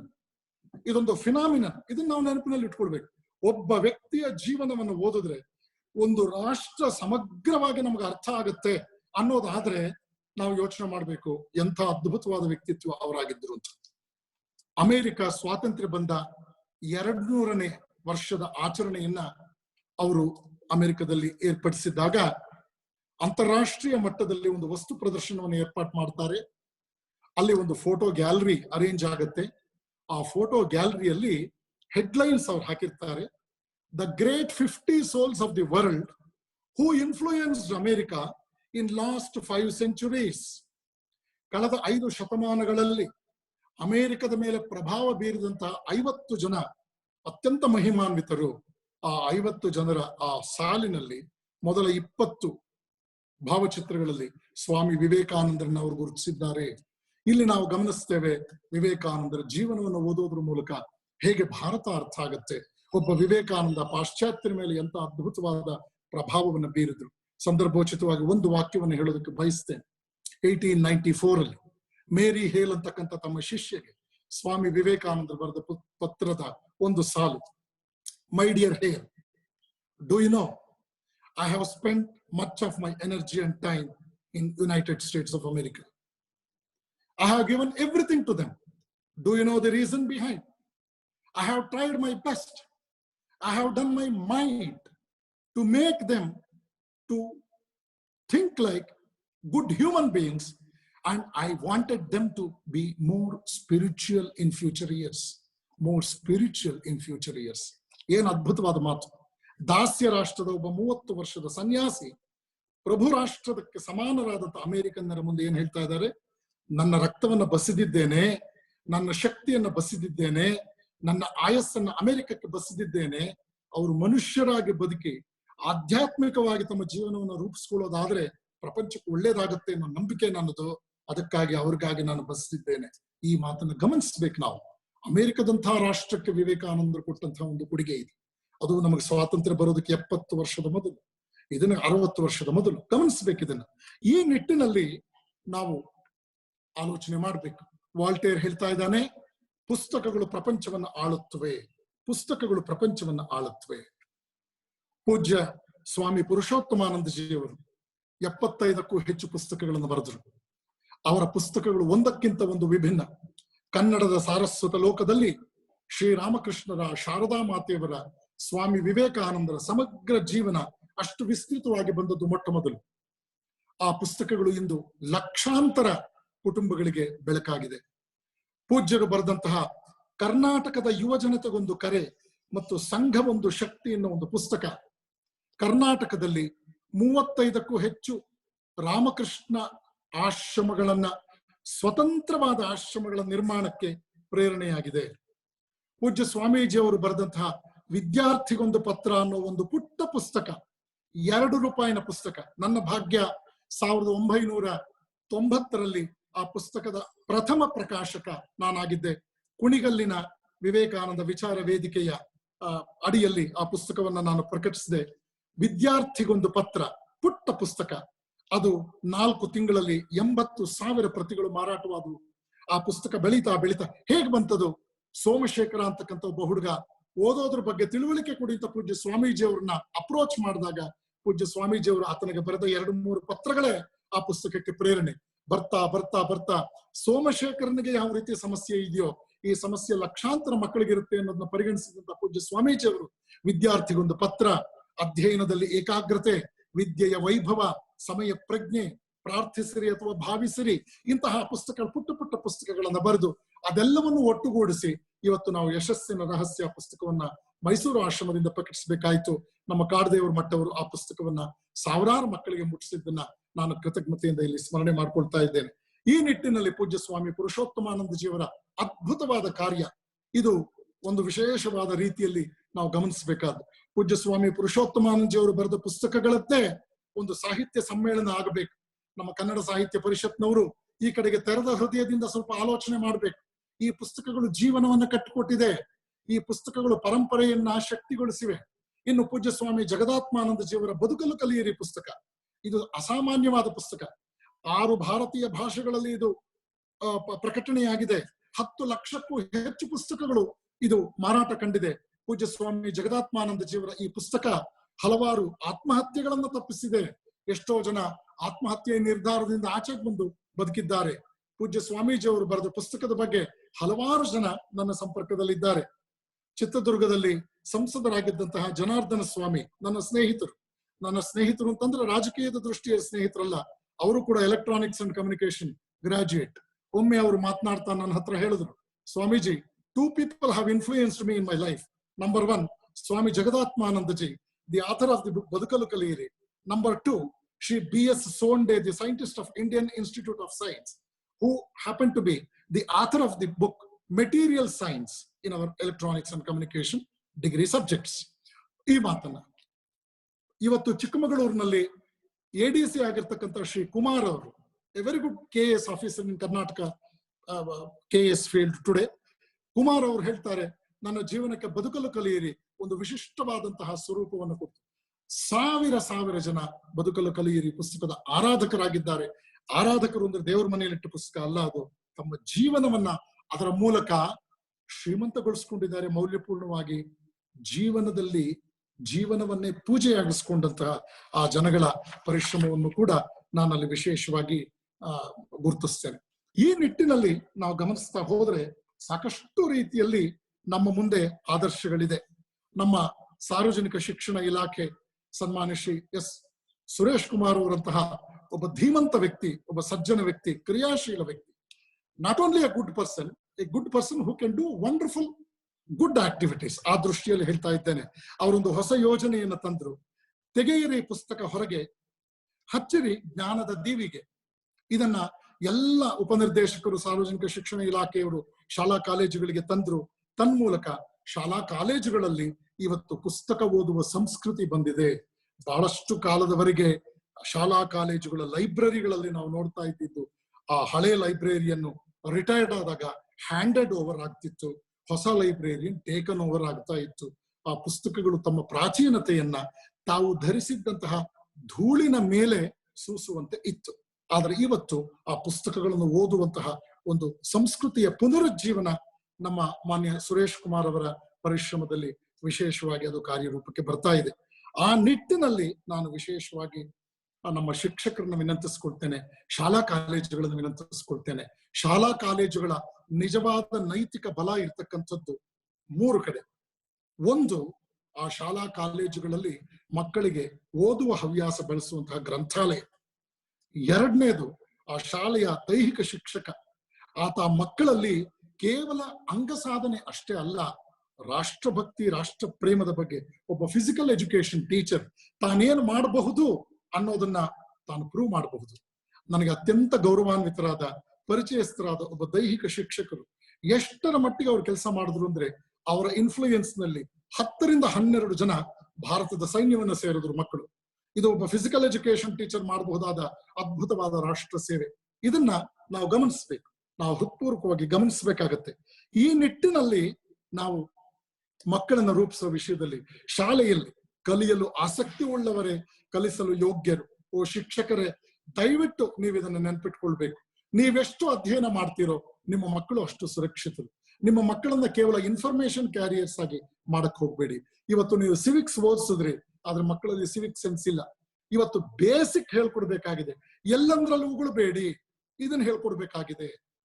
ಶೌಚಾಲಯಗಳನ್ನು ಬಳಸಿದ್ಮೇಲೆ ನೀರು ಹಾಕಬೇಕು, ಇದನ್ನ ಹೇಳ್ಕೊಡ್ಬೇಕಾ? ಬಸ್ಸುಗಳಲ್ಲಿ ಹೋಗ್ಬೇಕಾದ್ರೆ ನಿಮ್ಮ ತಲೆಯನ್ನು ಮತ್ತು ಕೈಗಳನ್ನು ಕಿಟಕಿಯಿಂದ ಹಾಕಬೇಡಿ ಹೊರಗಡೆ, ಪುಣ್ಯಕ್ಕೆ ಕಾಲುಗಳನ್ನು, ಯಾಕಂದ್ರೆ ಇಟ್ಕೋದಿಲ್ಲ, ಅದನ್ನ ಬರೆದಿಲ್ಲ ಅವರು. ಇದು ಕಾಮನ್ ಸೆನ್ಸ್. ತಲೆಯನ್ನು ಕೈಗಳನ್ನು ಕಿಟಕಿಯಿಂದ ಆಚೆಗೆ ಹಾಕಬೇಡಿ. ನೀವು ಗಮನಿಸಿದ್ದೀರಿ, ಎಷ್ಟೋ ಸೇವಾ ಸಂಸ್ಥೆಗಳು ಕುಡಿಯುವ ನೀರಿನ ಯೋಜನೆಯನ್ನು ಹೊಂದ್ಕೊಂಡಿರುತ್ತೆ. ದೊಡ್ಡ ಸ್ಟೈನ್ಲೆಸ್ ಸ್ಟೀಲ್ ಟ್ಯಾಂಕ್ ನಲ್ಲಿ ಕುಡಿಯುವ ನೀರು, ಶುದ್ಧವಾದ ನೀರನ್ನು ಇಟ್ಟಿರುತ್ತೆ. ಸಾರ್ವಜನಿಕರಿಗೆ ಉಚಿತ ಸೇವೆ, ಕುಡಿಯುವ ನೀರು. ಅಲ್ಲಿ ಒಂದು ಲೋಟಾಗೆ ಚೈನ್ ಹಾಕಿರ್ತಾರೆ. ಇವತ್ತು ಸೇವೆ ಮಾಡ್ತಕ್ಕಂಥವ್ರು, ಸೇವೆ ಮಾಡುವ ಉತ್ಸಾಹ ಎಷ್ಟಿದೆಯೋ, ತಮ್ಮ ಸೇವೆ ದುರುಪಯೋಗ ಆಗಬಾರ್ದು, ತಮ್ಮ ಸೇವಾ ಪರಿಕರಗಳು ಕಳ್ಳತನ ಆಗಬಾರ್ದು ಅನ್ನೋದನ್ನು ಗಮನಿಸಬೇಕು. ಅನ್ನೋದಾದ್ರೆ ಮನುಷ್ಯನ ಮನಸ್ಸಿನ ಮಟ್ಟ ಯಾವ ರೀತಿಯಲ್ಲಿದೆ ಇದನ್ನು ಗಮನಿಸಬೇಕು. ಆ ನಿಟ್ಟಿನಲ್ಲಿ ಓ ಶಿಕ್ಷಕರೇ, ಕೆಲವೇ ವರ್ಷಗಳ ಕಾಲ ನಿಮ್ಮ ಕೈಯಲ್ಲಿ ರಾ ಮೆಟೀರಿಯಲ್ ಇದೆ. ಅದನ್ನ ನೀವು ಯಾವ ಮಟ್ಟದ ಫಿನಿಶ್ಡ್ ಗೂಡ್ಸ್ ಮಾಡಿ ಸಮಾಜಕ್ಕೆ ಕೊಡ್ತೀರಿ? ಈ ಸವಾಲನ್ನಂತೂ ನಾವು ಒಪ್ಕೊಳ್ಳೇಬೇಕಾಗತ್ತೆ. ಯಾಕೆ ಅಂತಂದ್ರೆ ನಾವು ಹೊರತರ್ತಾ ಇರ್ತಕ್ಕಂಥ ಪ್ರಾಡಕ್ಟ್ ಅನ್ನ ಸಮಾಜ ಒಪ್ಕೊಳ್ಳುತ್ತೆ. ಆ ನಿಟ್ಟಿನಲ್ಲಿ ನಾವು ವಿಶೇಷವಾಗಿ ಗಮನಿಸ್ಬೇಕು. ಸರ್ವಜ್ಞ ಹೇಳ್ತಾನೆ, ವಿದ್ಯಾಭ್ಯಾಸ ಉಳ್ಳಂತಹ ವ್ಯಕ್ತಿಯ ಮುಖ ಅದೆಷ್ಟು ಚಂದ, ವಿದ್ಯೆ ಇಲ್ದಲೇ ಇರ್ತಕ್ಕಂಥವ ಅವನ ಮುಖವನ್ನು ನೋಡ್ಬೇಕು ನೀವು, ಅದೊಂದು ಸುಡುಗಾಡಿನ ವಾತಾವರಣವನ್ನು ಸೂಸುವಂತಹ ಒಂದು ಮುಖ ಅನ್ನುವಷ್ಟರ ಮಟ್ಟಿಗೆ ಅದನ್ನ ವಿವರಿಸಲಾಗಿದೆ. ಆ ನಿಟ್ಟಿನಲ್ಲಿ DVG ಅವರ ಒಂದು ಮಾತು ಕೂಡ ನನಗೆ ವಿಶೇಷವಾಗಿ ಅಪ್ಯಾಯಮಾನವಾಗುತ್ತೆ. ಪರಮಶಾಸ್ತ್ರಕ್ಕಿಂತ ಸರಿ ಉದಾಹರಣೆ. ನಾವು ಅದ್ಭುತವಾದ ಪುಸ್ತಕಗಳನ್ನು ತೋರಿಸಬಹುದು, ಆದರೆ ಆ ಪುಸ್ತಕಗಳನ್ನು ಓದಿ ತನ್ನಲ್ಲಿ ಬದಲಾವಣೆ ತಂದುಕೊಂಡಂತಹ ಶಿಕ್ಷಕ, ತಂದೆ ತಾಯಿಗಳು, ಅವರು ಇನ್ನೂ ಹೆಚ್ಚು ದೊಡ್ಡ ಉದಾಹರಣೆಯಾಗಿ ನಮ್ಮ ಮುಂದೆ ಕಾಣ್ತಾರೆ. ಆದ್ರಿಂದ ಪೋಷಕರು, ಪೂಜ್ಯ ಸ್ವಾಮಿ ನಿರ್ಭಯಾನಂದರು ಒಬ್ಬ ಅದ್ವಿತೀಯ ಚಿಂತಕರು ಮತ್ತು ಉತ್ತಮ ಬರಹಗಾರರು, ಒಳ್ಳೆ ಉಪನ್ಯಾಸಕರು. ಅವರು 100 ವೇದಿಕೆಗಳಲ್ಲಿ ಹೇಳ್ತಾರೆ, ಓ ತಂದೆ ತಾಯಿಗಳೇ, ನಿಮ್ಮ ಮಕ್ಕಳಿಗಾಗಿ ಮನೆಯಲ್ಲಿ ಒಂದು ಪುಟ್ಟ ಲೈಬ್ರರಿ ಮಾಡಿ. ನಿಮ್ಮ ಮಕ್ಕಳಿಗೆ ವರ್ಷಕ್ಕೆ 5 ಜೊತೆ ಬಟ್ಟೆ ಹೊಲಿಸೋ ಹಾಗಿದ್ರೆ ಇನ್ಮೇಲೆ 4 ಜೊತೆ ಹೊಲಿಸಿ. ಒಂದು ಜೊತೆಗೆ ಬೆಲೆ ಬಾಳುವಷ್ಟು ಪುಸ್ತಕಗಳನ್ನು ಕೊಂಡುಕೊಳ್ಳಿ. ನಿಮ್ಮ ಮಕ್ಕಳಿಗೆ ಉತ್ತಮ ಪುಸ್ತಕವನ್ನು ಕೊಡಿ. ನೆನ್ಪಿಟ್ಕೊಳ್ಬೇಕು, ಒಂದು ಪುಸ್ತಕ ರಾಷ್ಟ್ರಕ್ಕೆ ದಾರಿಯಾಗಬಲ್ಲದು. ಒಂದು ಪುಸ್ತಕ ಅತಿ ಸಾಮಾನ್ಯನನ್ನು ಅಸಾಮಾನ್ಯನನ್ನಾಗಿಸಬಹುದು. ಪುಸ್ತಕ ಏನನ್ನು ಬೇಕಾದ್ರೂ ಮಾಡಬಹುದು. ಅದು ಚಿರಂಜೀವಿ ಆಗಬಲ್ಲದು, ಅದೊಂದು ಭೂವೈಕುಂಠವಾಗಬಲ್ಲದು. ಇವತ್ತು ಗ್ರಂಥಾಲಯಗಳನ್ನ ಆವಿಷ್ಕರಿಸಿದ ವ್ಯಕ್ತಿಗಳನ್ನ ನಾವು ಎಷ್ಟು ಕೊಂಡಾಡಿದ್ರು ಕೂಡ ಕಡಿಮೆ. ಯಾಕೆಂದ್ರೆ ಓದುಗನಿಗೆ ಗ್ರಂಥಾಲಯವೇ ಭೂವೈಕುಂಠ. ಇದೊಂದು ಅದ್ಭುತವಾದಂತಹ ಒಂದು ಕಾನ್ಸೆಪ್ಟ್. ಈ ನಿಟ್ಟಿನಲ್ಲಿ ಪುಸ್ತಕ ಓದುವಂತಹ ವ್ಯಕ್ತಿ ಬಾಲ್ಯದಿಂದಲೂ ಕೂಡ 100 ಉಪಯೋಗಗಳಿದೆ. ಅದರಲ್ಲಿ ಅವನ ಜ್ಞಾನಾರ್ಜನೆ ಆಗುತ್ತೆ ನಿಜ, ಅವನ ಆಲೋಚನೆ ವಿಸ್ತೃತವಾಗುತ್ತೆ ನಿಜ, ಅವನಿಗೆ ಅದ್ಭುತ ವಲಯಗಳು ಓಪನ್ ಆಗುತ್ತೆ ಅವನ ಆಲೋಚನಾ ಪ್ರಪಂಚದಲ್ಲಿ ನಿಜ. ಇಡೀ ಪ್ರಪಂಚ ಅವನಿಗೆ ಅರ್ಥವಾಗುತ್ತೆ, ವಿಶ್ವಪ್ರಜೆ ಆಗ್ತಾನೆ ಅವನು ಭಾವನಾತ್ಮಕವಾಗಿ. ಇದೆಲ್ಲದರ ಜೊತೆಗೆ ನಾವು ನೆನ್ಪಿಟ್ಕೊಳ್ಬೇಕು, ವೃದ್ಧಾಪ್ಯ ಅಂತಕ್ಕಂಥದ್ದು ಎಂದೂ ಕೂಡ ಒಂದು ಹಿಂಸೆಯ ಅವಧಿ ಆಗೋದಿಲ್ಲ. ಪುಸ್ತಕ ಓದುವಂತಹ ಒಂದು ಸಂಸ್ಕೃತಿಯನ್ನ ನಾವು ಬೆಳೆಸ್ಕೊಂಡಿದ್ದ ಪಕ್ಷದಲ್ಲಿ ಈ ನಿಟ್ಟಿನಲ್ಲಿ ಪುಸ್ತಕ ನಮ್ಮ ಬದುಕಿನ ಸಂಗಾತಿ ಆಗುತ್ತೆ. ನಾವು ಹಲವಾರು ಮಹಾತ್ಮರನ್ನ ಕಂಡಿದ್ದೇವೆ. ಒಬ್ಬ ಶಿಕ್ಷಕ ಇದ್ದ, ಅವನು ಒಳ್ಳೆ ಪಾಠ ಮಾಡಿದ, ಅವನು ಅತ್ಯುತ್ತಮ ಶಿಕ್ಷಕನಾದ, ಅವನು ವಿಭಾಗದಲ್ಲಿ ಹೆಸರು ಮಾಡಿದ, ಅವನ ಪುಸ್ತಕ ಪ್ರಕಟಣೆಯಾಯಿತು, ಅವನು ಬರೆದ ಪುಸ್ತಕಗಳು ಪ್ರಕಾಶಗೊಂಡವು, ಅವನ ಪುಸ್ತಕ ಅದ್ವಿತೀಯವಾದ ಪುಸ್ತಕವಾಯಿತು, ಅವನು ಪ್ರಿನ್ಸಿಪಾಲ್ ಆದ, ಅವನು ವೈಸ್ ಚಾನ್ಸಲರ್ ಆದ, ಅವನು ಜ್ಞಾನಪೀಠ ಪ್ರಶಸ್ತಿ ಪುರಸ್ಕೃತನಾದ. ಆದ್ರೆ ನೆನಪಿಟ್ಕೊಳ್ಳಿ, ಆ ಮನುಷ್ಯನ ಜೀವನವೇ ಒಂದು ಪುಸ್ತಕವಾಯಿತು. ರಾಷ್ಟ್ರಕವಿ ಕುವೆಂಪು. ಕುವೆಂಪು ಅವರು 16 ವರ್ಷ ರಾಮಕೃಷ್ಣ ಆಶ್ರಮದ ವಾಸದಲ್ಲಿದ್ದವರು. ಕುವೆಂಪು ಅವರು ತಮ್ಮ ಇಡೀ ಜೀವನವನ್ನ ಶ್ರೀರಾಮಕೃಷ್ಣ ಶಾರದಾ ಮತ್ತು ವಿವೇಕಾನಂದರ ಹೆಸರಿನಲ್ಲಿ ಅರ್ಪಣೆ ಮಾಡಿದಂಥವ್ರು. ರಾಮಕೃಷ್ಣರ ಹೆಸರಿನಲ್ಲಿ ಮಂತ್ರದೀಕ್ಷೆ ಪಡ್ಕೊಂಡಿದ್ದಂಥವ್ರು. ರಾಮಕೃಷ್ಣರ ನೇರ ಶಿಷ್ಯರಾದ ಸ್ವಾಮಿ ಶಿವಾನಂದರ ಶಿಷ್ಯರು ಕುವೆಂಪು. ಕುವೆಂಪು ಅವರ ದೇವರ ಮನೆಯಲ್ಲಿ 50 ದೇವರುಗಳಿದ್ರು, ದೇವರ ಪೂಜೆ ಮೂರ್ತಿಗಳಿದ್ದು, ಫೋಟೋಗಳಿದ್ದು. ಕುವೆಂಪು ಅವರ ಮಗಳು ತಾರಿಣಿ ನನ್ನ ಜೊತೆ ಮಾತನಾಡ್ತಾ ಹೇಳಿದ್ದುಂಟು, ನಾನು ಪರೀಕ್ಷೆಗೆ ಹೋದಾಗ ಅಪಯ ನನಗೆ ಮರ್ತೋಗುತ್ತೆ, ಏನ್ ಮಾಡೋದು ಅಂದ್ರೆ ಧೈರ್ಯವಾಗಿ ಹೋಗು, ನಿನಗಾಗಿ ನಾನು ಪ್ರಾರ್ಥನೆ ಮಾಡ್ತೀನಿ ಅಂತ ಹೇಳಿ ತಾರಿಣಿ ಅವರು ಪರೀಕ್ಷೆ ಬರೀಬೇಕಾದ್ರೆ ಕುವೆಂಪು ಲಲಿತಾ ಸಹಸ್ರನಾಮ ಮನೆಯಲ್ಲಿ ಓದ್ತಾ ಇದ್ರು ಅನ್ನೋ ದಾಖಲೆ ಇದು ನೇರವಾಗಿ ನಾನು ಸೋದರಿ ತಾರಿಣಿಯವರಿಂದ ಕೇಳಿದಂಥದ್ದು. ಹೀಗಾಗಿ ಕವಿ ಋಷಿ ಸಂತರ ಆದರ್ಶದಲ್ಲಿ ಸರ್ವೋದಯವಾಗಲಿ ಸರ್ವರಲ್ಲಿ. ಒಬ್ಬ ಕವಿ, ಒಬ್ಬ ಋಷಿ, ಒಬ್ಬ ಸಂತ, ಒಬ್ಬ ಶಿಕ್ಷಕ ಏನೆಲ್ಲ ಮಾಡಬಲ್ಲರು, ಏನೆಲ್ಲ ಮಾಡಬಲ್ಲರು. ಒಂದು ದೇಶದ ಶಿಕ್ಷಕರ ಮಟ್ಟ ಯಾವುದೋ ಆ ದೇಶದ ಮಟ್ಟ ಅಷ್ಟೇ. ಶಿಕ್ಷಕನ ಮಟ್ಟಕ್ಕಿಂತ ದೇಶದ ಮಟ್ಟ ಮೇಲೆ ಇರೋದಕ್ಕೆ ಸಾಧ್ಯವೇ ಇಲ್ಲ, ಸಾಧ್ಯವೇ ಇಲ್ಲ ಅದು. ಆ ನಿಟ್ಟಿನಲ್ಲಿ ಈ ಪುಸ್ತಕಗಳನ್ನು ಓದುವ ಹುಚ್ಚನ್ನ ಬಾಲ್ಯದಿಂದಲೂ ಕೂಡ ನನ್ನ ತಂದೆ ತಾಯಿಗಳು ಕೂಡ ನನಗೆ ಅದನ್ನು ವಿಶೇಷವಾಗಿ ಬೆಳೆಸಿದ್ರು. ಒಬ್ಬ ಸನ್ಯಾಸಿಯಾಗಿ ನಾನು ಇದನ್ನ ಒಂದು ಪ್ರಚಾರದ ದೃಷ್ಟಿಯಲ್ಲಿ ಹೇಳೋದಲ್ಲ, ನನ್ನ ವೈಯಕ್ತಿಕ ಗ್ರಂಥಾಲಯದಲ್ಲಿ 1628 ಪುಸ್ತಕಗಳಿದೆ. ಭಗವಾನ್ ಶ್ರೀರಾಮಕೃಷ್ಣರ, ಶ್ರೀಮಾತೆ ಶಾರದಾದೇವಿಯವರ, ಶ್ರೀಮತ್ ಸ್ವಾಮಿ ವಿವೇಕಾನಂದರ, ಶಂಕರರು, ಬುದ್ಧ, ವಿವೇಕಾನಂದರ ಪುಸ್ತಕಗಳು, ಬಸವೇಶ್ವರರ ಪುಸ್ತಕಗಳು, ವಚನ ಸಾಹಿತ್ಯ, ದೇಶದ ಪ್ರೌಢಿಮೆಯನ್ನು ಹೆಚ್ಚಿಸಿದಂತ ಮಹಾತ್ಮರ ಜೀವನ ಚರಿತ್ರೆಗಳು, ಭಗವದ್ಗೀತೆ, ಉಪನಿಷತ್ತುಗಳು, ಇವುಗಳ ಭಾಷ್ಯದ ಪುಸ್ತಕಗಳು, ಸಾಹಿತ್ಯ ಕ್ಷೇತ್ರಕ್ಕೆ ಸಂಬಂಧಪಟ್ಟ ಪುಸ್ತಕಗಳು, ಹಲವಾರು ರೀತಿಯಲ್ಲಿ ಈ ವಿಭಾಗಗಳನ್ನು ಮಾಡಿದ್ದೇನೆ ನಾನು. ಆ ಪುಸ್ತಕಗಳು ನನಗೆ ಹೆಚ್ಚಿನ ಆನಂದವನ್ನು ಕೊಟ್ಟಿದೆ. ತಿಂಗಳಿಗೆ 3-4 ಲೇಖನಗಳನ್ನು ನಾನು ಬರೀತೇನೆ. 8-10 ಲೇಖನಗಳು ಬೇಕು ಅಂತ ಹೇಳಿ ಜನ ನನ್ನನ್ನ ಪಾಪ ಬಹಳ ಪ್ರೀತಿಯಿಂದ ವಿನಂತಿಸ್ತಾರೆ. ಆದರೆ ಸಮಯ ಇಲ್ಲ, ಅದಕ್ಕೆ ಹೆಚ್ಚು ಗಮನವನ್ನು ಕೊಡಬೇಕು. ಒಂದು ಲೇಖನವನ್ನು ವಿಜಯ ಕರ್ನಾಟಕ, ವಿಜಯವಾಣಿ ಪತ್ರಿಕೆಗಳಲ್ಲಿ ರೆಗ್ಯುಲರ್ ಆಗಿ ನಾನು ಬರೀತೇನೆ. ವಿಜಯವಾಣಿಯಲ್ಲಿ 75ನೆಯ ಲೇಖನ ಕಳೆದ ಶುಕ್ರವಾರ ಪ್ರಕಟಣೆಯಾಗಿದೆ. ಒಂದು ಲೇಖನ ಬರಿಬೇಕು ಅಂದ್ರೆ ಕನಿಷ್ಠ 1 ವಾರ ಅದೇ ಭಾವನೆಯಲ್ಲಿ ಇರಬೇಕಾಗತ್ತೆ. ಯಾವುದನ್ನು ಹೀಗಿರಬಹುದು ಹಾಗಿರಬಹುದು ಅಂತ ಬರೆಯೋದಕ್ಕೆ ಆಗೋದಿಲ್ಲ. ನಿಖರವಾಗಿ ವಿತ್ ರೆಫರೆನ್ಸ್, ವಿತ್ ರೆಕಾರ್ಡ್ಸ್ ಬರಿಬೇಕಾಗುತ್ತೆ. ಆ ನಿಟ್ಟಿನಲ್ಲಿ ಪುಸ್ತಕದ ಅಧ್ಯಯನ ಅದೊಂದು ಸರಸ್ವತಿ ಪೂಜೆ. ಉತ್ತಮ ಪುಸ್ತಕಗಳನ್ನು ಓದೋದ್ರ ಮೂಲಕ ನಮ್ಮ ವ್ಯಕ್ತಿತ್ವ ಗಟ್ಟಿಯಾಗುತ್ತೆ. ಇನ್ನು ನನ್ನ ಮಾತಿನ ಮುಕ್ತಾಯದ ಹಂತಕ್ಕೆ ಬಂದಿದ್ದೇನೆ. ಭಗವಾನ್ ಶ್ರೀರಾಮಕೃಷ್ಣರು ತಮ್ಮ ತಪಸ್ಸಿನಿಂದ ಮಹಾನ್ ವ್ಯಕ್ತಿಯಾಗಿ ಜಗತ್ತಿನಲ್ಲಿ ದಾಖಲೆಯಾದವರು. ಅವರು ಕೊಠಡಿಯಲ್ಲಿದ್ದಾಗ ಅವ್ರನ್ನ ನೋಡೋದಕ್ಕೆ ಮಾಸ್ಟರ್ ಮಹಾಶಯ ಶ್ರೀರಾಮಕೃಷ್ಣ ವಚನ ವೇದದ ಕರ್ತರು ಬರ್ತಾನೆ. ರಾಮಕೃಷ್ಣರು ಕೊಠಡಿಯ ಒಳಗಿದ್ದಾರೆ. ಆ ಬಾಗಿಲಿನಲ್ಲಿ ಬೃಂದೆ ಅಂತಕ್ಕಂಥ ಪರಿಚಾರಕಿ ಕೆಲಸ ಮಾಡ್ತಾ ಇದ್ದಾಳೆ. ಶ್ರೀರಾಮಕೃಷ್ಣರು 100 ಭಕ್ತರನ್ನ ಕೂರಿಸ್ಕೊಂಡು ಪ್ರವಚನ ಮಾಡಿದಂತಹ ಹಿಂದಿನ ದಿನದ ಘಟನೆಯನ್ನ ಮನಸ್ಸಿನಲ್ಲಿ ಇಟ್ಕೊಂಡು ಮಾಸ್ಟರ್ ಮಹಾಶಯ ಪ್ರಥಮ ಬಾರಿಗೆ ರಾಮಕೃಷ್ಣರನ್ನು ಭೇಟಿ ಮಾಡಕ್ ಬರ್ತಾ ಇದ್ದ. ಬಂದಾಗ ಅವನು ಬೃಂದೆಯನ್ನ ಕೇಳ್ತಾನೆ, ಮಹಾಶಯರು ಒಳಗಿದಾರ? ಹೌದು ಇದ್ದಾರೆ. ಎಷ್ಟು ಕಾಲದಿಂದ ಇದ್ದಾರೆ? ಬಹಳ ಕಾಲದಿಂದ ಇದ್ದಾರೆ. ಅವರು ತುಂಬಾ ಪುಸ್ತಕಗಳನ್ನು ಓದ್ತಾರ? ಆಗ ಅನಕ್ಷರಸ್ಥ ಬೃಂದೆ ಒಂದು ಮಾತು ಹೇಳ್ತಾಳೆ, ಪುಸ್ತಕಗಳೇ ಎಲ್ಲ ಅವ್ರ ಬಾಯಲ್ಲಿ. ಅಂದ್ರೆ ಜೀವನಾನುಭವ ಅಂತಕ್ಕಂಥದ್ದು ಅಷ್ಟು ಅದ್ಭುತವಾದ ಶಕ್ತಿಯನ್ನು ಕೊಡುತ್ತೆ. ತಪಸ್ಸು ಅಂದ್ರೆ ಇದನ್ನೇ ನಾವು ಕರೆದದ್ದು, ಅಂತಃಕರಣದ ವಿಶ್ಲೇಷಣೆ. ನಾನು ಯಾರು ಅಂತ ಪತ್ತೆ ಹಚ್ಚುವಂತಹ ಒಂದು ತಯಾರಿ. ಈ ಪ್ರಪಂಚದಲ್ಲಿ ನಾನೇನ್ ಮಾಡಬಲ್ಲೆ, ನನ್ನಿಂದ ಏನಾದ್ರೂ ಕಿಂಚಿತ್ ನಾನು ಮಾಡೋದಕ್ಕೆ ಸಾಧ್ಯ ಇದೆಯಾ, ಈ ಪ್ರಪಂಚದಲ್ಲಿ ನಾನು ಸೇವೆ ಮಾಡಬಹುದು, ಸಹಾಯ ಮಾಡ್ಲಾರೆ ಶ್ರೀರಾಮಕೃಷ್ಣರೇ ಮಾತನ್ನು ಹೇಳ್ತಾರೆ. ಆ ನಿಟ್ಟಿನಲ್ಲಿ ನಾವು ನಮ್ಮ ಜ್ಞಾನದ ವೃದ್ಧಿಯಲ್ಲಿ, ನಮ್ಮ ಜ್ಞಾನವನ್ನು 10 ಜನರ ಜೊತೆ ಹಂಚೋದ್ರಲ್ಲಿ, ಒಬ್ಬ ಪ್ರಾಜ್ಞನಾದ ವ್ಯಕ್ತಿಯನ್ನು ಕಂಡಾಗ ಸಮಾಜದಲ್ಲಿ ನಾವೇನಂತೇವೆ, he is a moving encyclopedia, he is a moving encyclopedia. ಅವನು ನಡೆದಾಡುವ ವಿಶ್ವಕೋಶ. ಆ ವಿಶ್ವಕೋಶ ಎಲ್ಲಿದೆ ಈಗ? ಅವನಲ್ಲಿ ಒಳ ಹೊಕ್ಕಿದೆ. ಅವನಲ್ಲಿ ಒಳ ಹೊಕ್ಕಿ ಅವನೊಬ್ಬ ಮಹಾತ್ಮನಾಗಿದ್ದಾನೆ. ವ್ಯಕ್ತಿ ಮಹಾತ್ಮನಾದದ್ದು ಹೇಗೆ? ಅವನೊಂದು ವಿಶ್ವಕೋಶ ಆಗೋದ್ರ ಮೂಲಕ. ವಿಶ್ವಕೋಶ ಹೇಗಾದ? ಅವನು ಅಧ್ಯಯನ ಮಾಡ್ದ. ಅವನು ಅಧ್ಯಯನ ಮಾಡಿ ಈ ಎಲ್ಲ ವಿಚಾರಗಳಿಂದ ತನ್ನ ಅಂತರ್ ಸೌಂದರ್ಯವನ್ನು ವೃದ್ಧಿಸಿಕೊಂಡ. ಈ ಅದ್ಭುತವಾದಂತಹ ಒಂದು ಪ್ರಕ್ರಿಯೆಯಲ್ಲಿ ಅವನು ಯಶಸ್ವಿ. ಇದನ್ನ ನಾವು ಮನಸ್ಸಿನಲ್ಲಿ ಇಟ್ಕೊಳ್ಬೇಕು. ಈ ನಿಟ್ಟಿನಲ್ಲಿ ನಾವು ರೀಡ್ ಬುಕ್ ಫೌಂಡೇಶನ್ ಅನ್ನ ಸಂಕಲ್ಪ, ದ ಇಂಟರ್ನ್ಯಾಷನಲ್ ಬುಕ್ ಡೇ, ಇದರ ನಿಜವಾದ ಉದ್ದೇಶವನ್ನ ನಾವು ಸಾಕಾರಗೊಳಿಸ್ಕೊಳ್ಬೇಕು.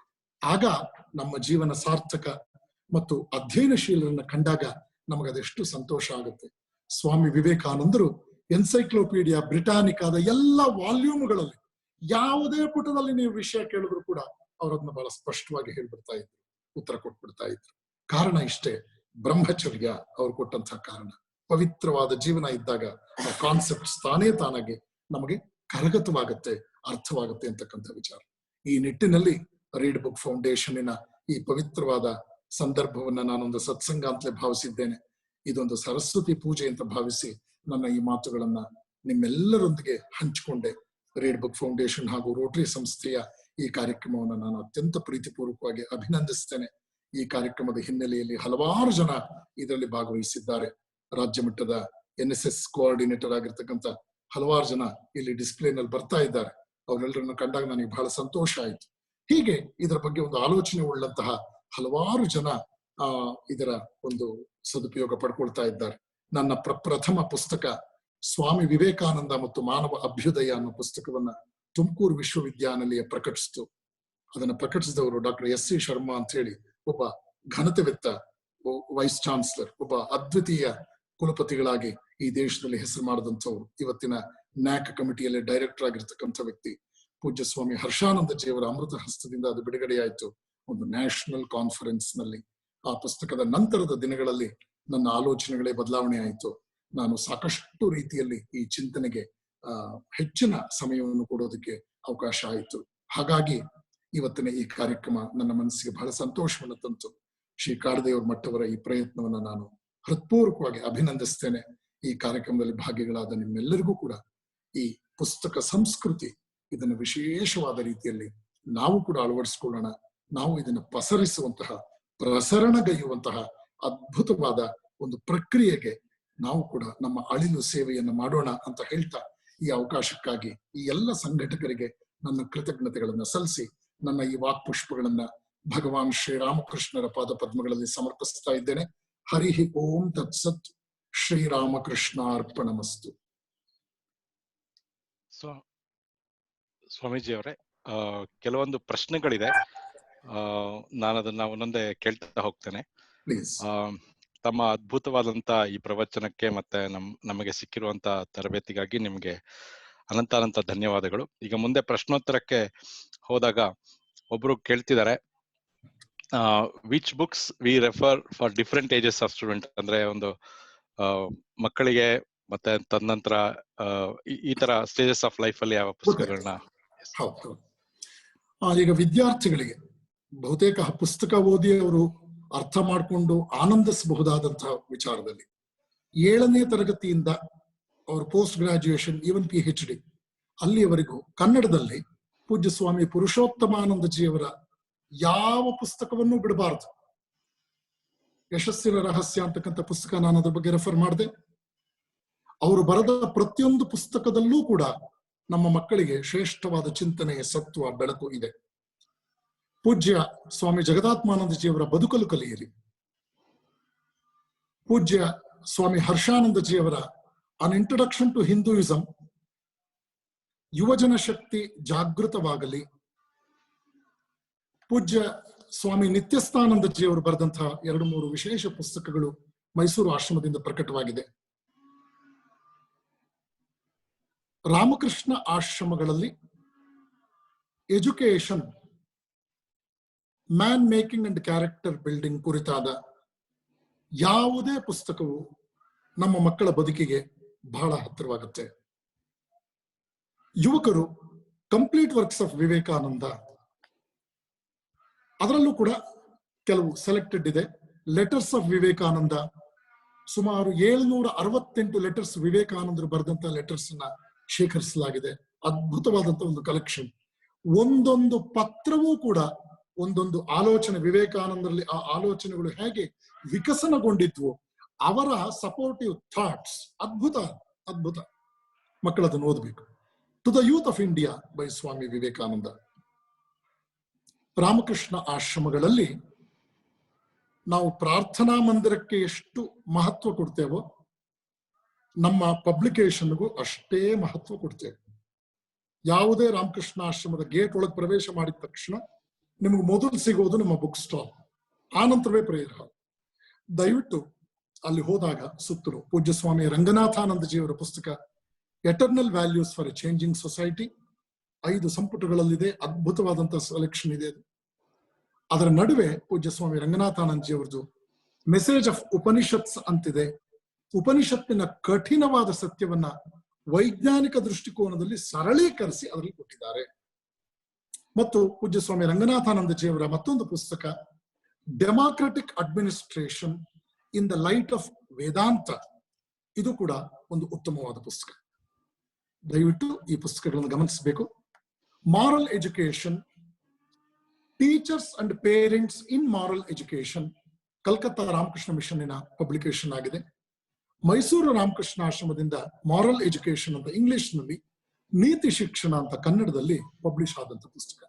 ಈ ಎಲ್ಲ ಪುಸ್ತಕಗಳು ನಮ್ಮ ಮಕ್ಕಳಿಗೆ ತುಂಬಾ ಉಪಯೋಗವಾಗುತ್ತೆ. ಒಂದು ಸಾರಾಂಶ ಇಷ್ಟೇ, ಅವರವರ ಮನೋರಂಗಕ್ಕೆ, ಅವರವರ ಕಾರ್ಯಕ್ಷೇತ್ರಕ್ಕೆ ಸಂಬಂಧಪಟ್ಟಂತಹ ಪುಸ್ತಕಗಳನ್ನ ಅವರು ಆಯ್ಕೆ ಮಾಡಿಕೊಂಡು ಅದನ್ನು ಓದಬೇಕು. ನನಗೆ ಆಶ್ಚರ್ಯ ಏನು ಅಂತಂದ್ರೆ, ಇಟಲಿಯ ಟ್ಯೂರಿನ್ ಯೂನಿವರ್ಸಿಟಿಯಲ್ಲಿ ನಾನು ಉಪನ್ಯಾಸಕನಾಗಿ ಹೋದಾಗ contribution of science, contribution of India to science and modern thinking, ಪೂಜ್ಯ ಸ್ವಾಮಿ ನಿರ್ಭಯಾನಂದರು ಪ್ರಧಾನ ಉಪನ್ಯಾಸಕರು. ಅವರೊಂದಿಗೆ ನಾನು ಕೂಡ ಆ ವೇದಿಕೆಯಲ್ಲಿದ್ದೆ. ನಾನು ಕೆಲವು ನಿಮಿಷಗಳ ಕಾಲ ಮಾತನಾಡುವ ಅವಕಾಶ ಇತ್ತು ನನಗೆ. ಆ ಸಂದರ್ಭದಲ್ಲಿ ಇಂಡಾಲಜಿ ಡಿಪಾರ್ಟ್ಮೆಂಟ್ಗೆ ನನ್ನನ್ನ ಸನ್ಮಾನ್ಯ doctor Alberto Pelissero, head of the department of Indology, Turin university, ಅವರು ಕರ್ಕೊಂಡು ಹೋದ್ರು. ಇಂಡಾಲಜಿ ಡಿಪಾರ್ಟ್ಮೆಂಟ್ ನ ಮ್ಯಾನೇಜ್ಮೆಂಟ್ ವಿಭಾಗದಲ್ಲಿ ಸುಮಾರು 70 ರಿಂದ 80 ಭಗವದ್ಗೀತೆಯ ರೆಫರೆನ್ಸ್ ಪುಸ್ತಕಗಳಿದ್ವು. ನಾನು ಅವ್ರನ್ನ ಆಶ್ಚರ್ಯಕರವಾಗಿ ಕೇಳಿದೆ, ನೀವು ಭಗವದ್ಗೀತೆ ಪುಸ್ತಕಗಳನ್ನ 70-80 ಡಿಫರೆಂಟ್ ಕಾಮೆಂಟರೀಸ್ ನ ಇಟ್ಟಿದ್ದೀರಲ್ಲ, ಏನಿದು ವಿಶೇಷ ಅಂತ ಕೇಳಿದೆ. ಆಗ ಅವ್ರು ಹೇಳಿದ್ರು, ಮ್ಯಾನೇಜ್ಮೆಂಟ್ಗೆ ಪ್ರಪಂಚದಲ್ಲಿ 2 ಅತ್ಯುತ್ತಮವಾದ ಪುಸ್ತಕಗಳನ್ನ ನಾವು ಗಮನಿಸಿದ್ದೇವೆ ಸ್ವಾಮೀಜಿ. ಒಂದು ಭಗವದ್ಗೀತೆ, ಇನ್ನೊಂದು ಕೌಟಿಲ್ಯನ ಅರ್ಥಶಾಸ್ತ್ರ. ಕೌಟಿಲ್ಯನ ಅರ್ಥಶಾಸ್ತ್ರ ಇದನ್ನ ಶ್ರೋತೃಗಳು ಸರಿಯಾಗಿ ಕೇಳಿಸ್ಕೋಬೇಕು. ನಾನು ಇಟಲಿಯ ಟ್ಯೂರಿನ್ ಯೂನಿವರ್ಸಿಟಿಯಲ್ಲಿ ಭಾರತೀಯ ಚಿಂತನೆಯ ಬಗ್ಗೆ ಉಪನ್ಯಾಸ ಮಾಡಿದ ಮೇಲೆ ನಮ್ಮ ದೇಶದ ಯೂನಿವರ್ಸಿಟಿಗಳು ಉಪನ್ಯಾಸಕ್ಕೆ ನನಗೆ ಆಹ್ವಾನ ಕೊಟ್ಟಿದ್ದು. ನನ್ನನ್ನು ಫಾರಿನ್ ಯೂನಿವರ್ಸಿಟಿಗಳು ಭಗವದ್ಗೀತೆ ಬಗ್ಗೆ ಮಾತನಾಡಿ ಅಂತ ಕರೆಯುತ್ತವೆ, ಆದ್ರೆ ಇವತ್ತಿಗೂ ಭಾರತದ ಯೂನಿವರ್ಸಿಟಿಗಳಲ್ಲಿ ಭಗವದ್ಗೀತೆಯ ಬಗ್ಗೆ ಮಾತನಾಡೋದಕ್ಕೆ ಮುಕ್ತ ಅವಕಾಶ ಇಲ್ಲ. ಯಾವ್ದು ಸ್ಥಿತಿಲಿದೆಯೋ ನಾವು ಅಂತ ಅರ್ಥ ಆಯ್ತಾ? ಹೀಗಿರೋದ್ರಿಂದ ಇದು Indian philosophy, Indian way of life, Indian sociology, Indian economics, Indian religion, Indian spirituality, ಪಾಶ್ಚಾತ್ಯ ಜಗತ್ತಿನಲ್ಲಿ ನಾವು ಬಹಳ ಪರಿಣಾಮಕಾರಿಯಾಗಿ ಸುಲಭವಾಗಿ ಪ್ರಚಾರ ಮಾಡಬಹುದು. ಇವತ್ತಿನ ಭಾರತದ ಕಂಡೀಷನ್ಗಿಂತ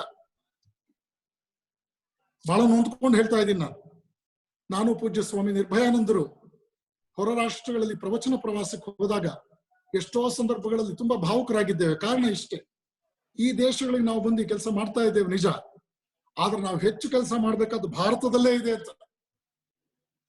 ನಾವು ಹೆಚ್ಚು ಕೆಲಸ ಮಾಡ್ಬೇಕಾದ ಅವಶ್ಯಕತೆ ಭಾರತದಲ್ಲಿದೆ, ಪಾಶ್ಚಾತ್ಯ ಜಗತ್ತಿಗಿಂತಲೂ ಭಾರತದಲ್ಲಿದೆ ಅಂತ. ಹಾಗಾಗಿ ತಂದೆ ತಾಯಿಗಳು ಮೈಂಡ್ ಸೆಟ್ ಸ್ವಲ್ಪ ಅರ್ಥ ಮಾಡ್ಕೊಳ್ಬೇಕು. ತಂದೆ ತಾಯಿಗಳು ಅಧ್ಯಯನದ ಬಗ್ಗೆ ವಿಶೇಷವಾಗಿ ಅರ್ಥ ಮಾಡ್ಕೊಳ್ಬೇಕು. ಈ ಪುಸ್ತಕ ಸಂಸ್ಕೃತಿ ಇದು ಸಾಮಾನ್ಯ ವಿಷಯ ಅಲ್ಲ. ಒಂದು ಪುಸ್ತಕ ಕೈಯಲ್ಲಿ ಇಟ್ಕೊಂಡಾಗ ಅದು ಶುದ್ಧವಾದ ಹಣ್ಣುಗಳನ್ನ ನಾವು ಕೈಯಲ್ಲಿ ಇಟ್ಕೊಂಡ್ರೆ ನಮ್ಮ ಟೇಸ್ಟ್ ಬಡ್ಸ್ ಹೇಗೆ ಆಕ್ಟಿವ್ ಆಗುತ್ತೋ ಹಾಗೆ ಒಳ್ಳೆ ಪುಸ್ತಕ ಅದು ಜೀವಂತಿಕೆಯನ್ನು ನಮಗೆ ಪರಿಚಯ ಮಾಡ್ಕೊಡುತ್ತೆ.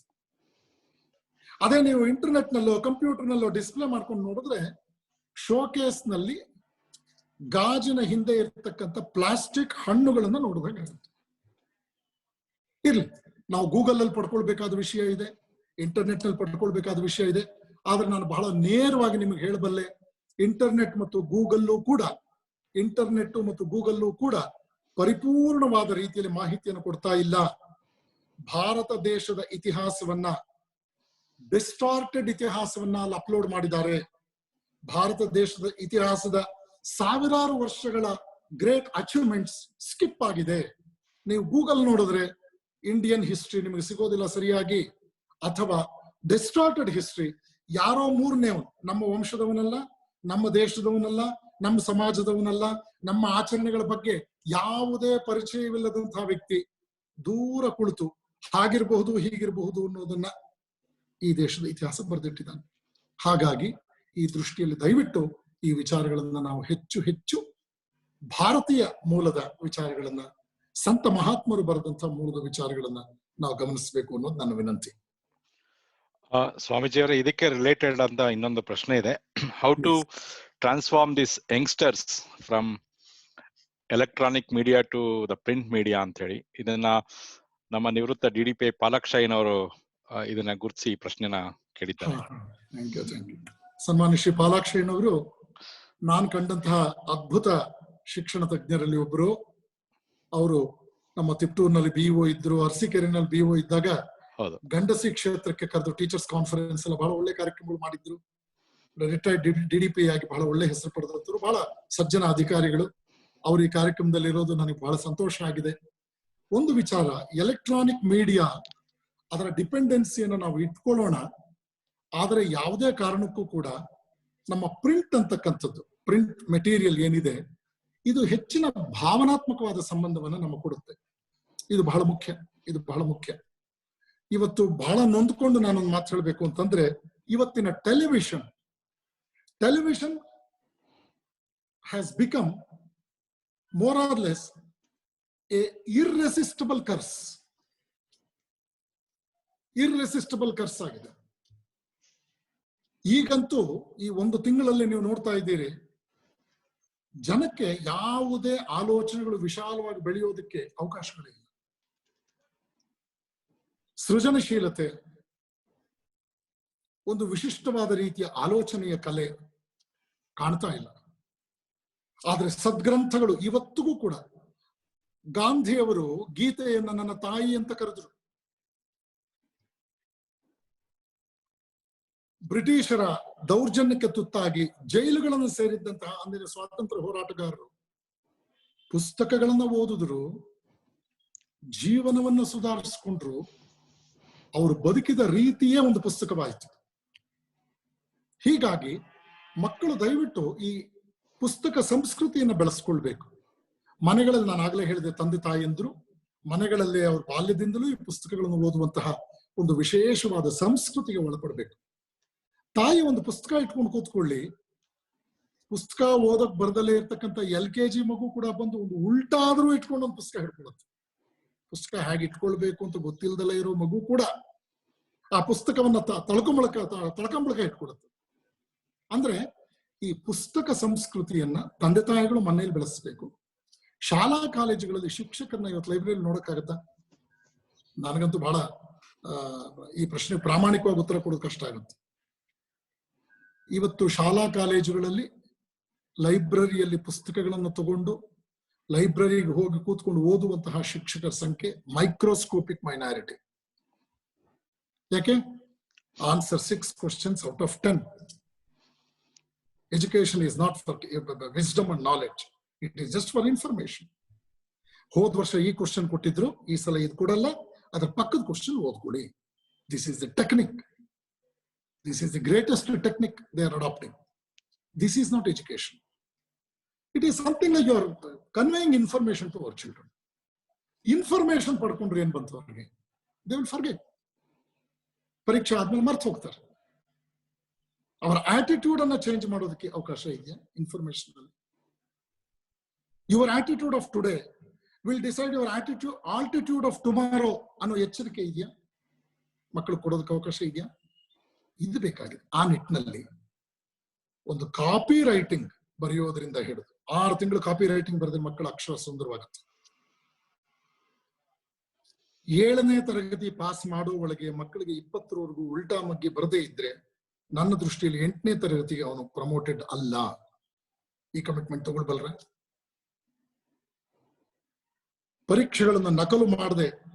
ಅವನು 35% ತಗೊಳ್ಳಿ, ಅವನೊಬ್ಬ ಪ್ರಾಮಾಣಿಕನಾಗಿ ಆಚೆ ಬರಬೇಕು. ಇವನು ತಯಾರು ಮಾಡೋದಕ್ಕೆ ಅವಕಾಶ ಇದೆಯಾ? ಮಾಸ್ ಎಜುಕೇಶನ್ ಕ್ಲಾಸ್ ಏನಾಗ್ತಾರೆ? ಪ್ರತಿಭಾನ್ವಿತರು ಬೇರೆ ರಾಷ್ಟ್ರಗಳಿಗೆ ಬರೀ ಡಾಲರ್ ದುಡಿಯಕ್ಕೆ ಹೋಗ್ತಾ ಇದ್ದಾರೆ ಅನ್ಕೊಂಡಿದ್ದೀರೇನು? ಈ ಮಾಸ್ ನಡುವೆ ಅವ್ರು ಬದುಕೋಕ್ ಆಗ್ತಾ ಇಲ್ಲ. ನಿಷ್ಠನನ್ನ, ಸಜ್ಜನನನ್ನ, ಪ್ರಾಮಾಣಿಕನನ್ನ, ಯೋಗ್ಯನನ್ನ ಕಣ್ಣೀರ್ ಹಾಕಿಸ್ತಾ ಇದೆ ಈ ವ್ಯವಸ್ಥೆ.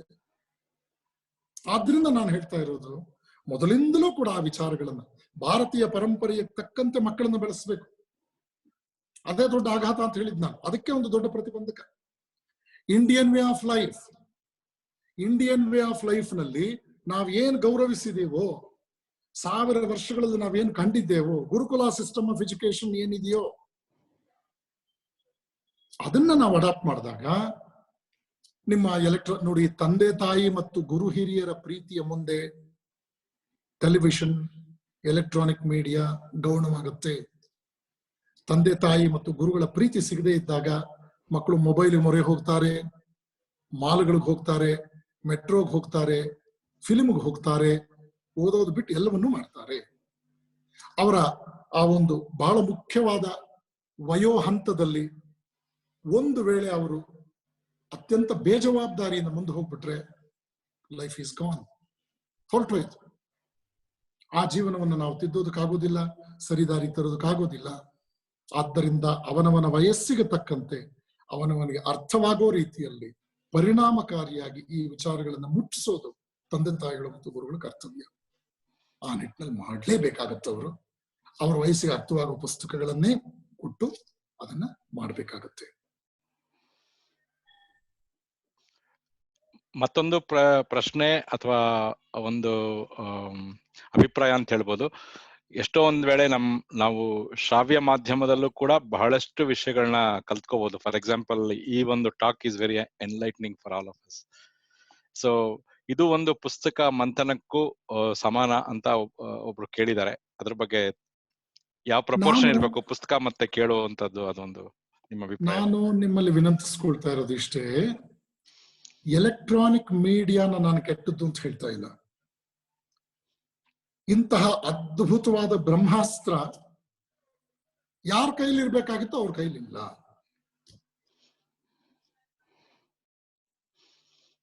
ಇಂತಹ ಅದ್ಭುತವಾದ ಒಂದು ಬ್ರಹ್ಮಾಸ್ತ್ರ ಪರಿಣಾಮಕಾರಿಯಾಗಿ ಯಾರ ಕೈಲಿರ್ಬೇಕೋ ಅವ್ರ ಕೈಯಲ್ಲಿ ಇಲ್ಲ. ವೈದ್ಯನ ಕೈಯಲ್ಲಿ ಚಾಕು ಇದ್ರೆ ಸರ್ಜರಿ ಮಾಡ್ತಾನೆ, ಪ್ರಾಣ ಉಳಿಸ್ತಾನೆ. ದುಷ್ಟನ ಕೈಯಲ್ಲಿ ಚಾಕು ಇದ್ರೆ ಪ್ರಾಣ ತೆಗೀತಾನೆ. ನಾನು ಚಾಕುವನ್ನು ಬ್ಲೇಮ್ ಮಾಡ್ತಾ ಇಲ್ಲ. ಹಾಗಾಗಿ ಈಗ ನಿಮ್ಗೆ 24 ಗಂಟೆ ಒಳಗೆ ಈ 1 ಗಂಟೆ ಕಾರ್ಯಕ್ರಮ ನಿಮ್ಗೆ ಇಷ್ಟವಾಯ್ತಾ? Be very choosy. ನಮ್ಮ ಮಕ್ಕಳನ್ನು ಬಲಿ ಕೊಡೋದು ಬೇಡ, ಮಾಧ್ಯಮಕ್ಕೆ, ಟಿವಿ ಮಾಧ್ಯಮಕ್ಕೆ ಬಲಿ ಕೊಡೋದು ಬೇಡ. ಕೆಲವು ಚಾನೆಲ್ಸ್ ಇದೆ, ಅಲ್ಲಿ ಉತ್ತಮವಾದ ವಿಚಾರಗಳು ಬರುತ್ತೆ. ನಿಷ್ಠುರವಾದ ಮಾತುಗಳನ್ನಾಡಿ ಎಷ್ಟೋ ಸಂದರ್ಭಗಳು ಎದುರು ಹಾಕೊಂಡಂತ ಸನ್ನಿವೇಶಗಳನ್ನು ನೋಡ್ತಾ ಇದ್ದೀವಿ, ನಾವು ನೋಡ್ತಾ ಇದ್ದೇವೆ. ಒಳ್ಳೆ ವಿಚಾರಗಳು ಬರುತ್ತೆ, ಆದ್ರೆ ಬಹಳ ಕಡಿಮೆ ಇದೆ. ಅಂತಹ ಅದ್ಭುತವಾದಂತಹ ಒಂದು ಉಪಕರಣವನ್ನ ಯಾವ ಮಟ್ಟದಲ್ಲಿ ನಾವು ಬಳಸ್ಕೊಳ್ಬಹುದಾಗಿತ್ತು, ಆ ವಿಷಯದಲ್ಲಿ ನಾವು ತುಂಬಾ ಸುಧಾರಿಸಬೇಕಾಗಿದೆ. ಖಂಡಿತ ನಾನು ಎಲೆಕ್ಟ್ರಾನಿಕ್ ಮೀಡಿಯಾನ ಸಾರಾಸಗಟು 100% ರಿಜೆಕ್ಟ್ ಮಾಡ್ತಾ ಇಲ್ಲ. The way we are utilising it, ಅದು ಬಹಳಷ್ಟು ರೀತಿಯಲ್ಲಿ it is ruining the present generation. ನಿಜ ನೋಡಿ, ನೀವು ತಂದೆ ತಾಯಿಗಳ ಪ್ರೀತಿ, ಗುರುಗಳ ಪ್ರೀತಿ ಇದ್ದ ಕಾಲದಲ್ಲಿ ನಾವೆಲ್ಲ ಹೈಸ್ಕೂಲ್ಗೆ ಬಂದಾಗ ಟಿವಿ ಬಂದದ್ದು. ಊರಿನಲ್ಲಿದ್ದಂತ ಟಿವಿ ಇದ್ದವ್ರ ಮನೆಗೆ ಹೋಗಿ ನಾವು ಎಷ್ಟು ಅವರಿಗೆ ರಿಕ್ವೆಸ್ಟ್ ಮಾಡ್ಕೋಬೇಕಾಗಿತ್ತು ಟಿವಿ ಮುಂದೆ ಕೂತ್ಕೊಳ್ಳೋಕೆ. ಪ್ರಶ್ನೆ ಇಷ್ಟೇ, ಏನು ತಾಯಿ ತಂದೆ ಮತ್ತು ಗುರುಗಳ ಪ್ರೇರಣೆ, ಪ್ರಚೋದನೆ, ಪ್ರಭಾವ ನಮಗೆಲ್ಲವನ್ನೂ ದೊರಕಿಸಿಕೊಡಬಲ್ಲದು. ಇದರ ನಡುವೆ ಈ ಎಲೆಕ್ಟ್ರಾನಿಕ್ ಮಾಧ್ಯಮವು ಒಂದು ಸ್ಟ್ಯಾಂಡ್ ಬೈ ಆಗಿರ್ಲಿ, ಇದೇ be all and end all ಆಗಬಾರ್ದು. It should not be everything in our life. ಖಂಡಿತ ಆ ನಿಟ್ಟಿನಲ್ಲಿ ನಾನು ಹೇಳೋದು, ಈ ಒಂದು ತಿಂಗಳಲ್ಲಿ ನಮ್ಮ ಟೆಲಿವಿಷನ್ನ ಎಲ್ಲಾ ಚಾನೆಲ್ಗಳು ಬಿತ್ತರಿಸಿದಂತಹ ಕಾರ್ಯಕ್ರಮಗಳಲ್ಲಿ ಮಾನವ ನಿರ್ಮಾಣ ಚಿಂತನೆ, ಮಾನವ ನಿರ್ಮಾಣ ಶಿಕ್ಷಣ, ಜನರಿಗೆ ಭರವಸೆ ಕೊಡ್ತಕ್ಕಂಥ ವಿಚಾರ, ಜನರನ್ನ ಆ ಒಂದು ಡಿಪ್ರೆಷನ್ ಇಂದ ಆಚೆ, ಅಲ್ಲ ಮನೆಯಲ್ಲಿ ಕೂತ್ಕೊಳ್ಳಕ್ ಆಗ್ತಾ ಇಲ್ಲ, ಡಿಪ್ರೆಷನ್ಗೆ ಹೋಗ್ತಾ ಇದ್ದಾರೆ ಅಂತಂದ್ರೆ ಭಾರತೀಯರಿಗೆ ದುರ್ಗತಿ ಬರ್ಬೇಕಾ? ಮದ್ಯ ಸಿಗಲಿಲ್ಲ ಅಂತ ಹೇಳಿ ಗೋಡೆ ಒಡೆದು ಹಾಕ್ಬಿಟ್ರಂತೆ ಗದಗಿನಲ್ಲಿ. ಕೊರೋನಾದಿಂದ ತೀರ್ಕೊಂಡವ್ರಿಗಿಂತಲೂ ಕೂಡ ಮದ್ಯ ಸಿಗದೆ ತೀರ್ಕೊಂಡವ್ರ ಸಂಖ್ಯೆ ಜಾಸ್ತಿ ಅಂತೆ. ಇದನ್ನ 21ನೇ ಶತಮಾನದ ಅದ್ಭುತಗಳು ಅಂತ ದಾಖಲೆ ಮಾಡೋಣ. ಒಂದು ಪುಸ್ತಕದಲ್ಲೋ, ಉತ್ತಮವಾದ ಚಿಂತನೆಯಲ್ಲೋ, ಆಲೋಚನೆಯಲ್ಲೋ ತಂದೆ ತಾಯಿಗಳಾದವರು ತಮ್ಮ ವಂಶ, I am the proudest man ever born on this earth, I owe this to my ancestry ಎಂದ್ರು ವಿವೇಕಾನಂದ. ನನ್ನ ತಂದೆ ಅದ್ಭುತ ವ್ಯಕ್ತಿಯಾಗಿದ್ದ, ನನ್ನ ಅಜ್ಜ ಅದ್ಭುತ ವ್ಯಕ್ತಿಯಾಗಿದ್ದ, ನಮ್ಮ ವಂಶ ಇಂಥದ್ದು ದಿನಗಳ ಗಟ್ಟಲೆ ಹೇಳ್ತಾ ಇದ್ರು ನನ್ನ ಪೂಜ್ಯ ತಾಯಿ ತಂದೆ ನಮ್ಮ ಜನ್ಮ ಕೊಟ್ಟು. ಈ ಸಂದರ್ಭದಲ್ಲಿ ನಾನೊಂದು ಮಾತು ಹೇಳಕ್ ಬಯಸ್ತೇನೆ, ಯಾವ ದೇವರು ಕೂಡ ನಮ್ಮ ತಂದೆ ತಾಯಿಯ ನಂತರ ಬಂದವರೇ ಹೊರತು ನಮ್ಮ ಹೃದಯದಲ್ಲಿ ಪ್ರಥಮ ಸ್ಥಾನ ಅಲ್ಲ. ತಾಯಿ ತಂದೆಯನ್ನ ಮೀರಿಸಿದಂತಹ ದೇವರು ನಮ್ಮ ಬದುಕಿನಲ್ಲಿ ಸಿಗಲಿಲ್ಲ ಅಷ್ಟರ ಮಟ್ಟಿಗೆ. ಹಾಗಾದ್ರೆ ನೀವು ಕೇಳ್ಬೋದು, ಅವ್ರು ಅಷ್ಟು ವಿದ್ಯಾವಂತರಾಗಿದ್ರು. ವಿದ್ಯೆಯ ವಿಷಯದಲ್ಲಿ ದೊಡ್ಡವರಲ್ಲ, ನಿಮ್ಮ ಅಕಾಡೆಮಿಕ್ ಎಜುಕೇಶನ್ ವಿಷಯದಲ್ಲಿ ಅವ್ರು ದೊಡ್ಡವರಲ್ಲ. ಆದರೆ ಹೃದಯವಂತಿಕೆ, ಕಣ್ಣಲ್ಲಿ ಕಣ್ಣಿಟ್ಟು ಮಕ್ಕಳನ್ನು ಬೆಳೆಸಿದಂತಹ ರೀತಿ, ಜೀವನವನ್ನು ಕಲಿಸಿದಂತಹ ರೀತಿ, ಅನ್ಯಾಯದ ಮಾರ್ಗದಲ್ಲಿ ಗೆಲ್ಲೋದಕ್ಕಿಂತ ನ್ಯಾಯ ಮಾರ್ಗದಲ್ಲಿ ಸೋಲೋದು ಮರ್ಯಾದೆ ಅಂತ ಹೇಳ್ಕೊಡ್ತ ಪಾಠ, ಇದು ಜೀವನ ಪರ್ಯಂತ ಉಳಿಯುತ್ತೆ.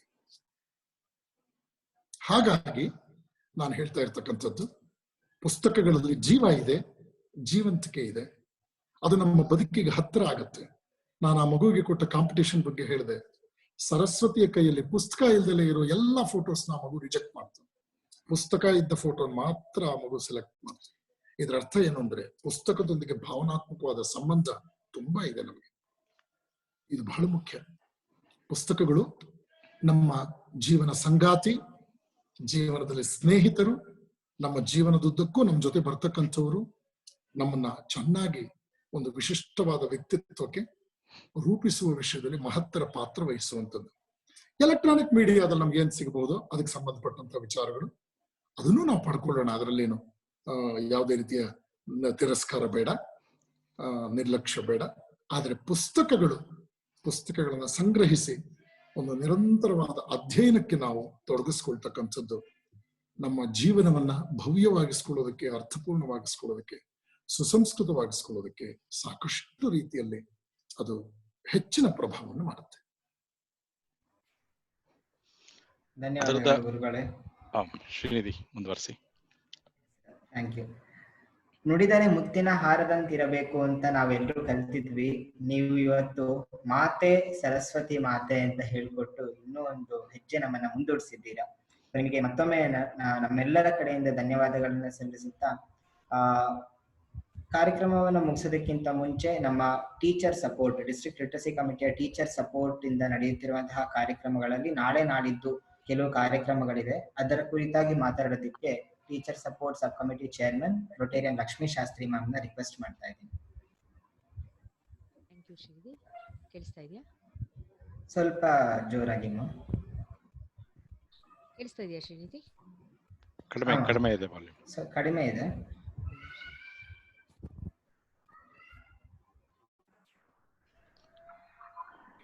Hello, yes. ಪರಮ ಪೂಜ್ಯ ಸ್ವಾಮಿಗಳವರ ಪಾದಾರವಿಂದಗಳಿಗೆ ನಮಸ್ಕಾರ ಮಾಡಿ, ನನ್ನ ಗ್ಯಾಲಕ್ಸಿ ಆಫ್ ರೊಟೇರಿಯನ್ಸ್ ಎಲ್ಲ PDG ಎಲ್ಲ ರೊಟೇರಿಯನ್ಸ್ ನಾನು ಶುಭ ಸಂಜೆಯನ್ನ ಕೋರುತ್ತಾ, ನಮ್ಮ ಈ ವಿದ್ಯಾಸ್ಫೂರ್ತಿ ಶೀರ್ಷಿಕೆ ಅಡಿಯಲ್ಲಿ ನಾವು ಶಿಕ್ಷಕರಿಗೆ ಏನ್ ಕೊಡಬಯಸಿದ್ವೋ ಅದಕ್ಕೆ ಇದು ಒಂದು ಬಹಳ ಉತ್ತಮವಾದ ಒಂದು ಮಾತು ಅಂತ ಹೇಳಿದ್ರೆ ತಪ್ಪಾಗ್ಲಾರ್ದು. ನಮ್ಮ ಈ ವಿದ್ಯಾಸ್ಫೂರ್ತಿ ನಿಜವಾಗ್ಲೂ ಬಹಳ ಉತ್ತಮವಾಗಿ ನಡೀತಾ ಇದೆ. ಇಲ್ಲಿಗೆ ನಾವು ಎಲ್ಲಾ ವಿಷಯಗಳ ಒಂದು ಪರಿಚಯ ಅಥವಾ ವಿಷಯಗಳ ಚರ್ಚೆ ನಾವು ಪೂರೈಸಿ, ನಾಳೆ ಡಾಕ್ಟರ್ ಆರತಿ ವಿಭು ಅಕಾಡೆಮಿ ಅವರಿಂದ ಶಾಲೆಯಲ್ಲಿ ಮೌಲ್ಯಗಳು ಕುರಿತು ಒಂದು ಪ್ರವಚನ ಇರುತ್ತದೆ. 2 ಗಂಟೆಗಳ ಕಾಲ, 11ರಿಂದ 1 ಗಂಟೆ. ನಂತರ 2ನೇ ತಾರೀಕಿನಂದು ದಿನಾಂಕ 2/5/2020 ವಿದ್ಯಾವಿಶಾರದ ಡಾಕ್ಟರ್ ಪಾವಗಡ ಪ್ರಕಾಶ್ ರಾವ್ ಅವರಿಂದ ಗುರು ಗುರಿ ಗಮನ ಕುರಿತು ಉಪನ್ಯಾಸವಿರುತ್ತದೆ. ಈ 2 ಕಾರ್ಯಕ್ರಮಗಳಿಗೂ ಎಲ್ಲರೂ ನಮ್ಮ ಜೊತೆ ಭಾಗಿಯಾಗಬೇಕು ಅಂತ ಕೇಳ್ಕೊತಾ ಇದ್ದೀನಿ. ಧನ್ಯವಾದ.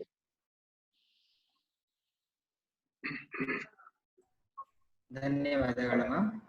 ಹೌದು, ಗುರುನಾಗೇಶ್ sir, district literacy chairman, with your permission we can proceed if there is anything else in the agenda, sir.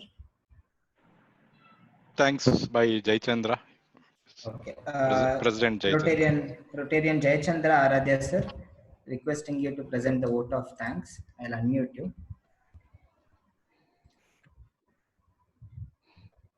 Jayachandra sir. ನಮಸ್ಕಾರ ಎಲ್ಲರಿಗೂ. ಕೇಳಿಸ್ತಾ ಇದೆಯಾ?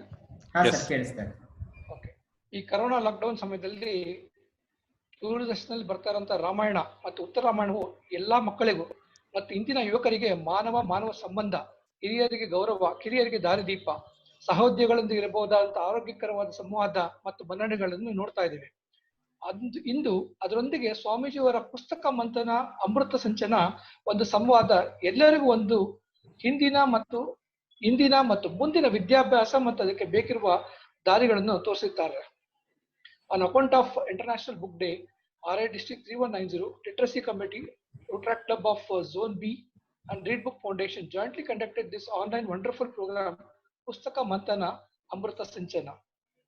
Sri Pireshananda Saraswati Swamiji, Ramakrishna Ashrama Tumkur, spoken about the importance of book as a close friend of each of us. I am sure everyone enjoyed this enlightened program. Pustakave Pratyobara Pritya ಮತ್ತು ಆತ್ಮೀಯ ಸ್ನೇಹಿತ. I thank Swamiji from my bottom of heart for his kindness to enlighten us importance of book and profound book talk. ನನ್ನ ಪ್ರಣಾಮಗಳು ಸ್ವಾಮೀಜಿ.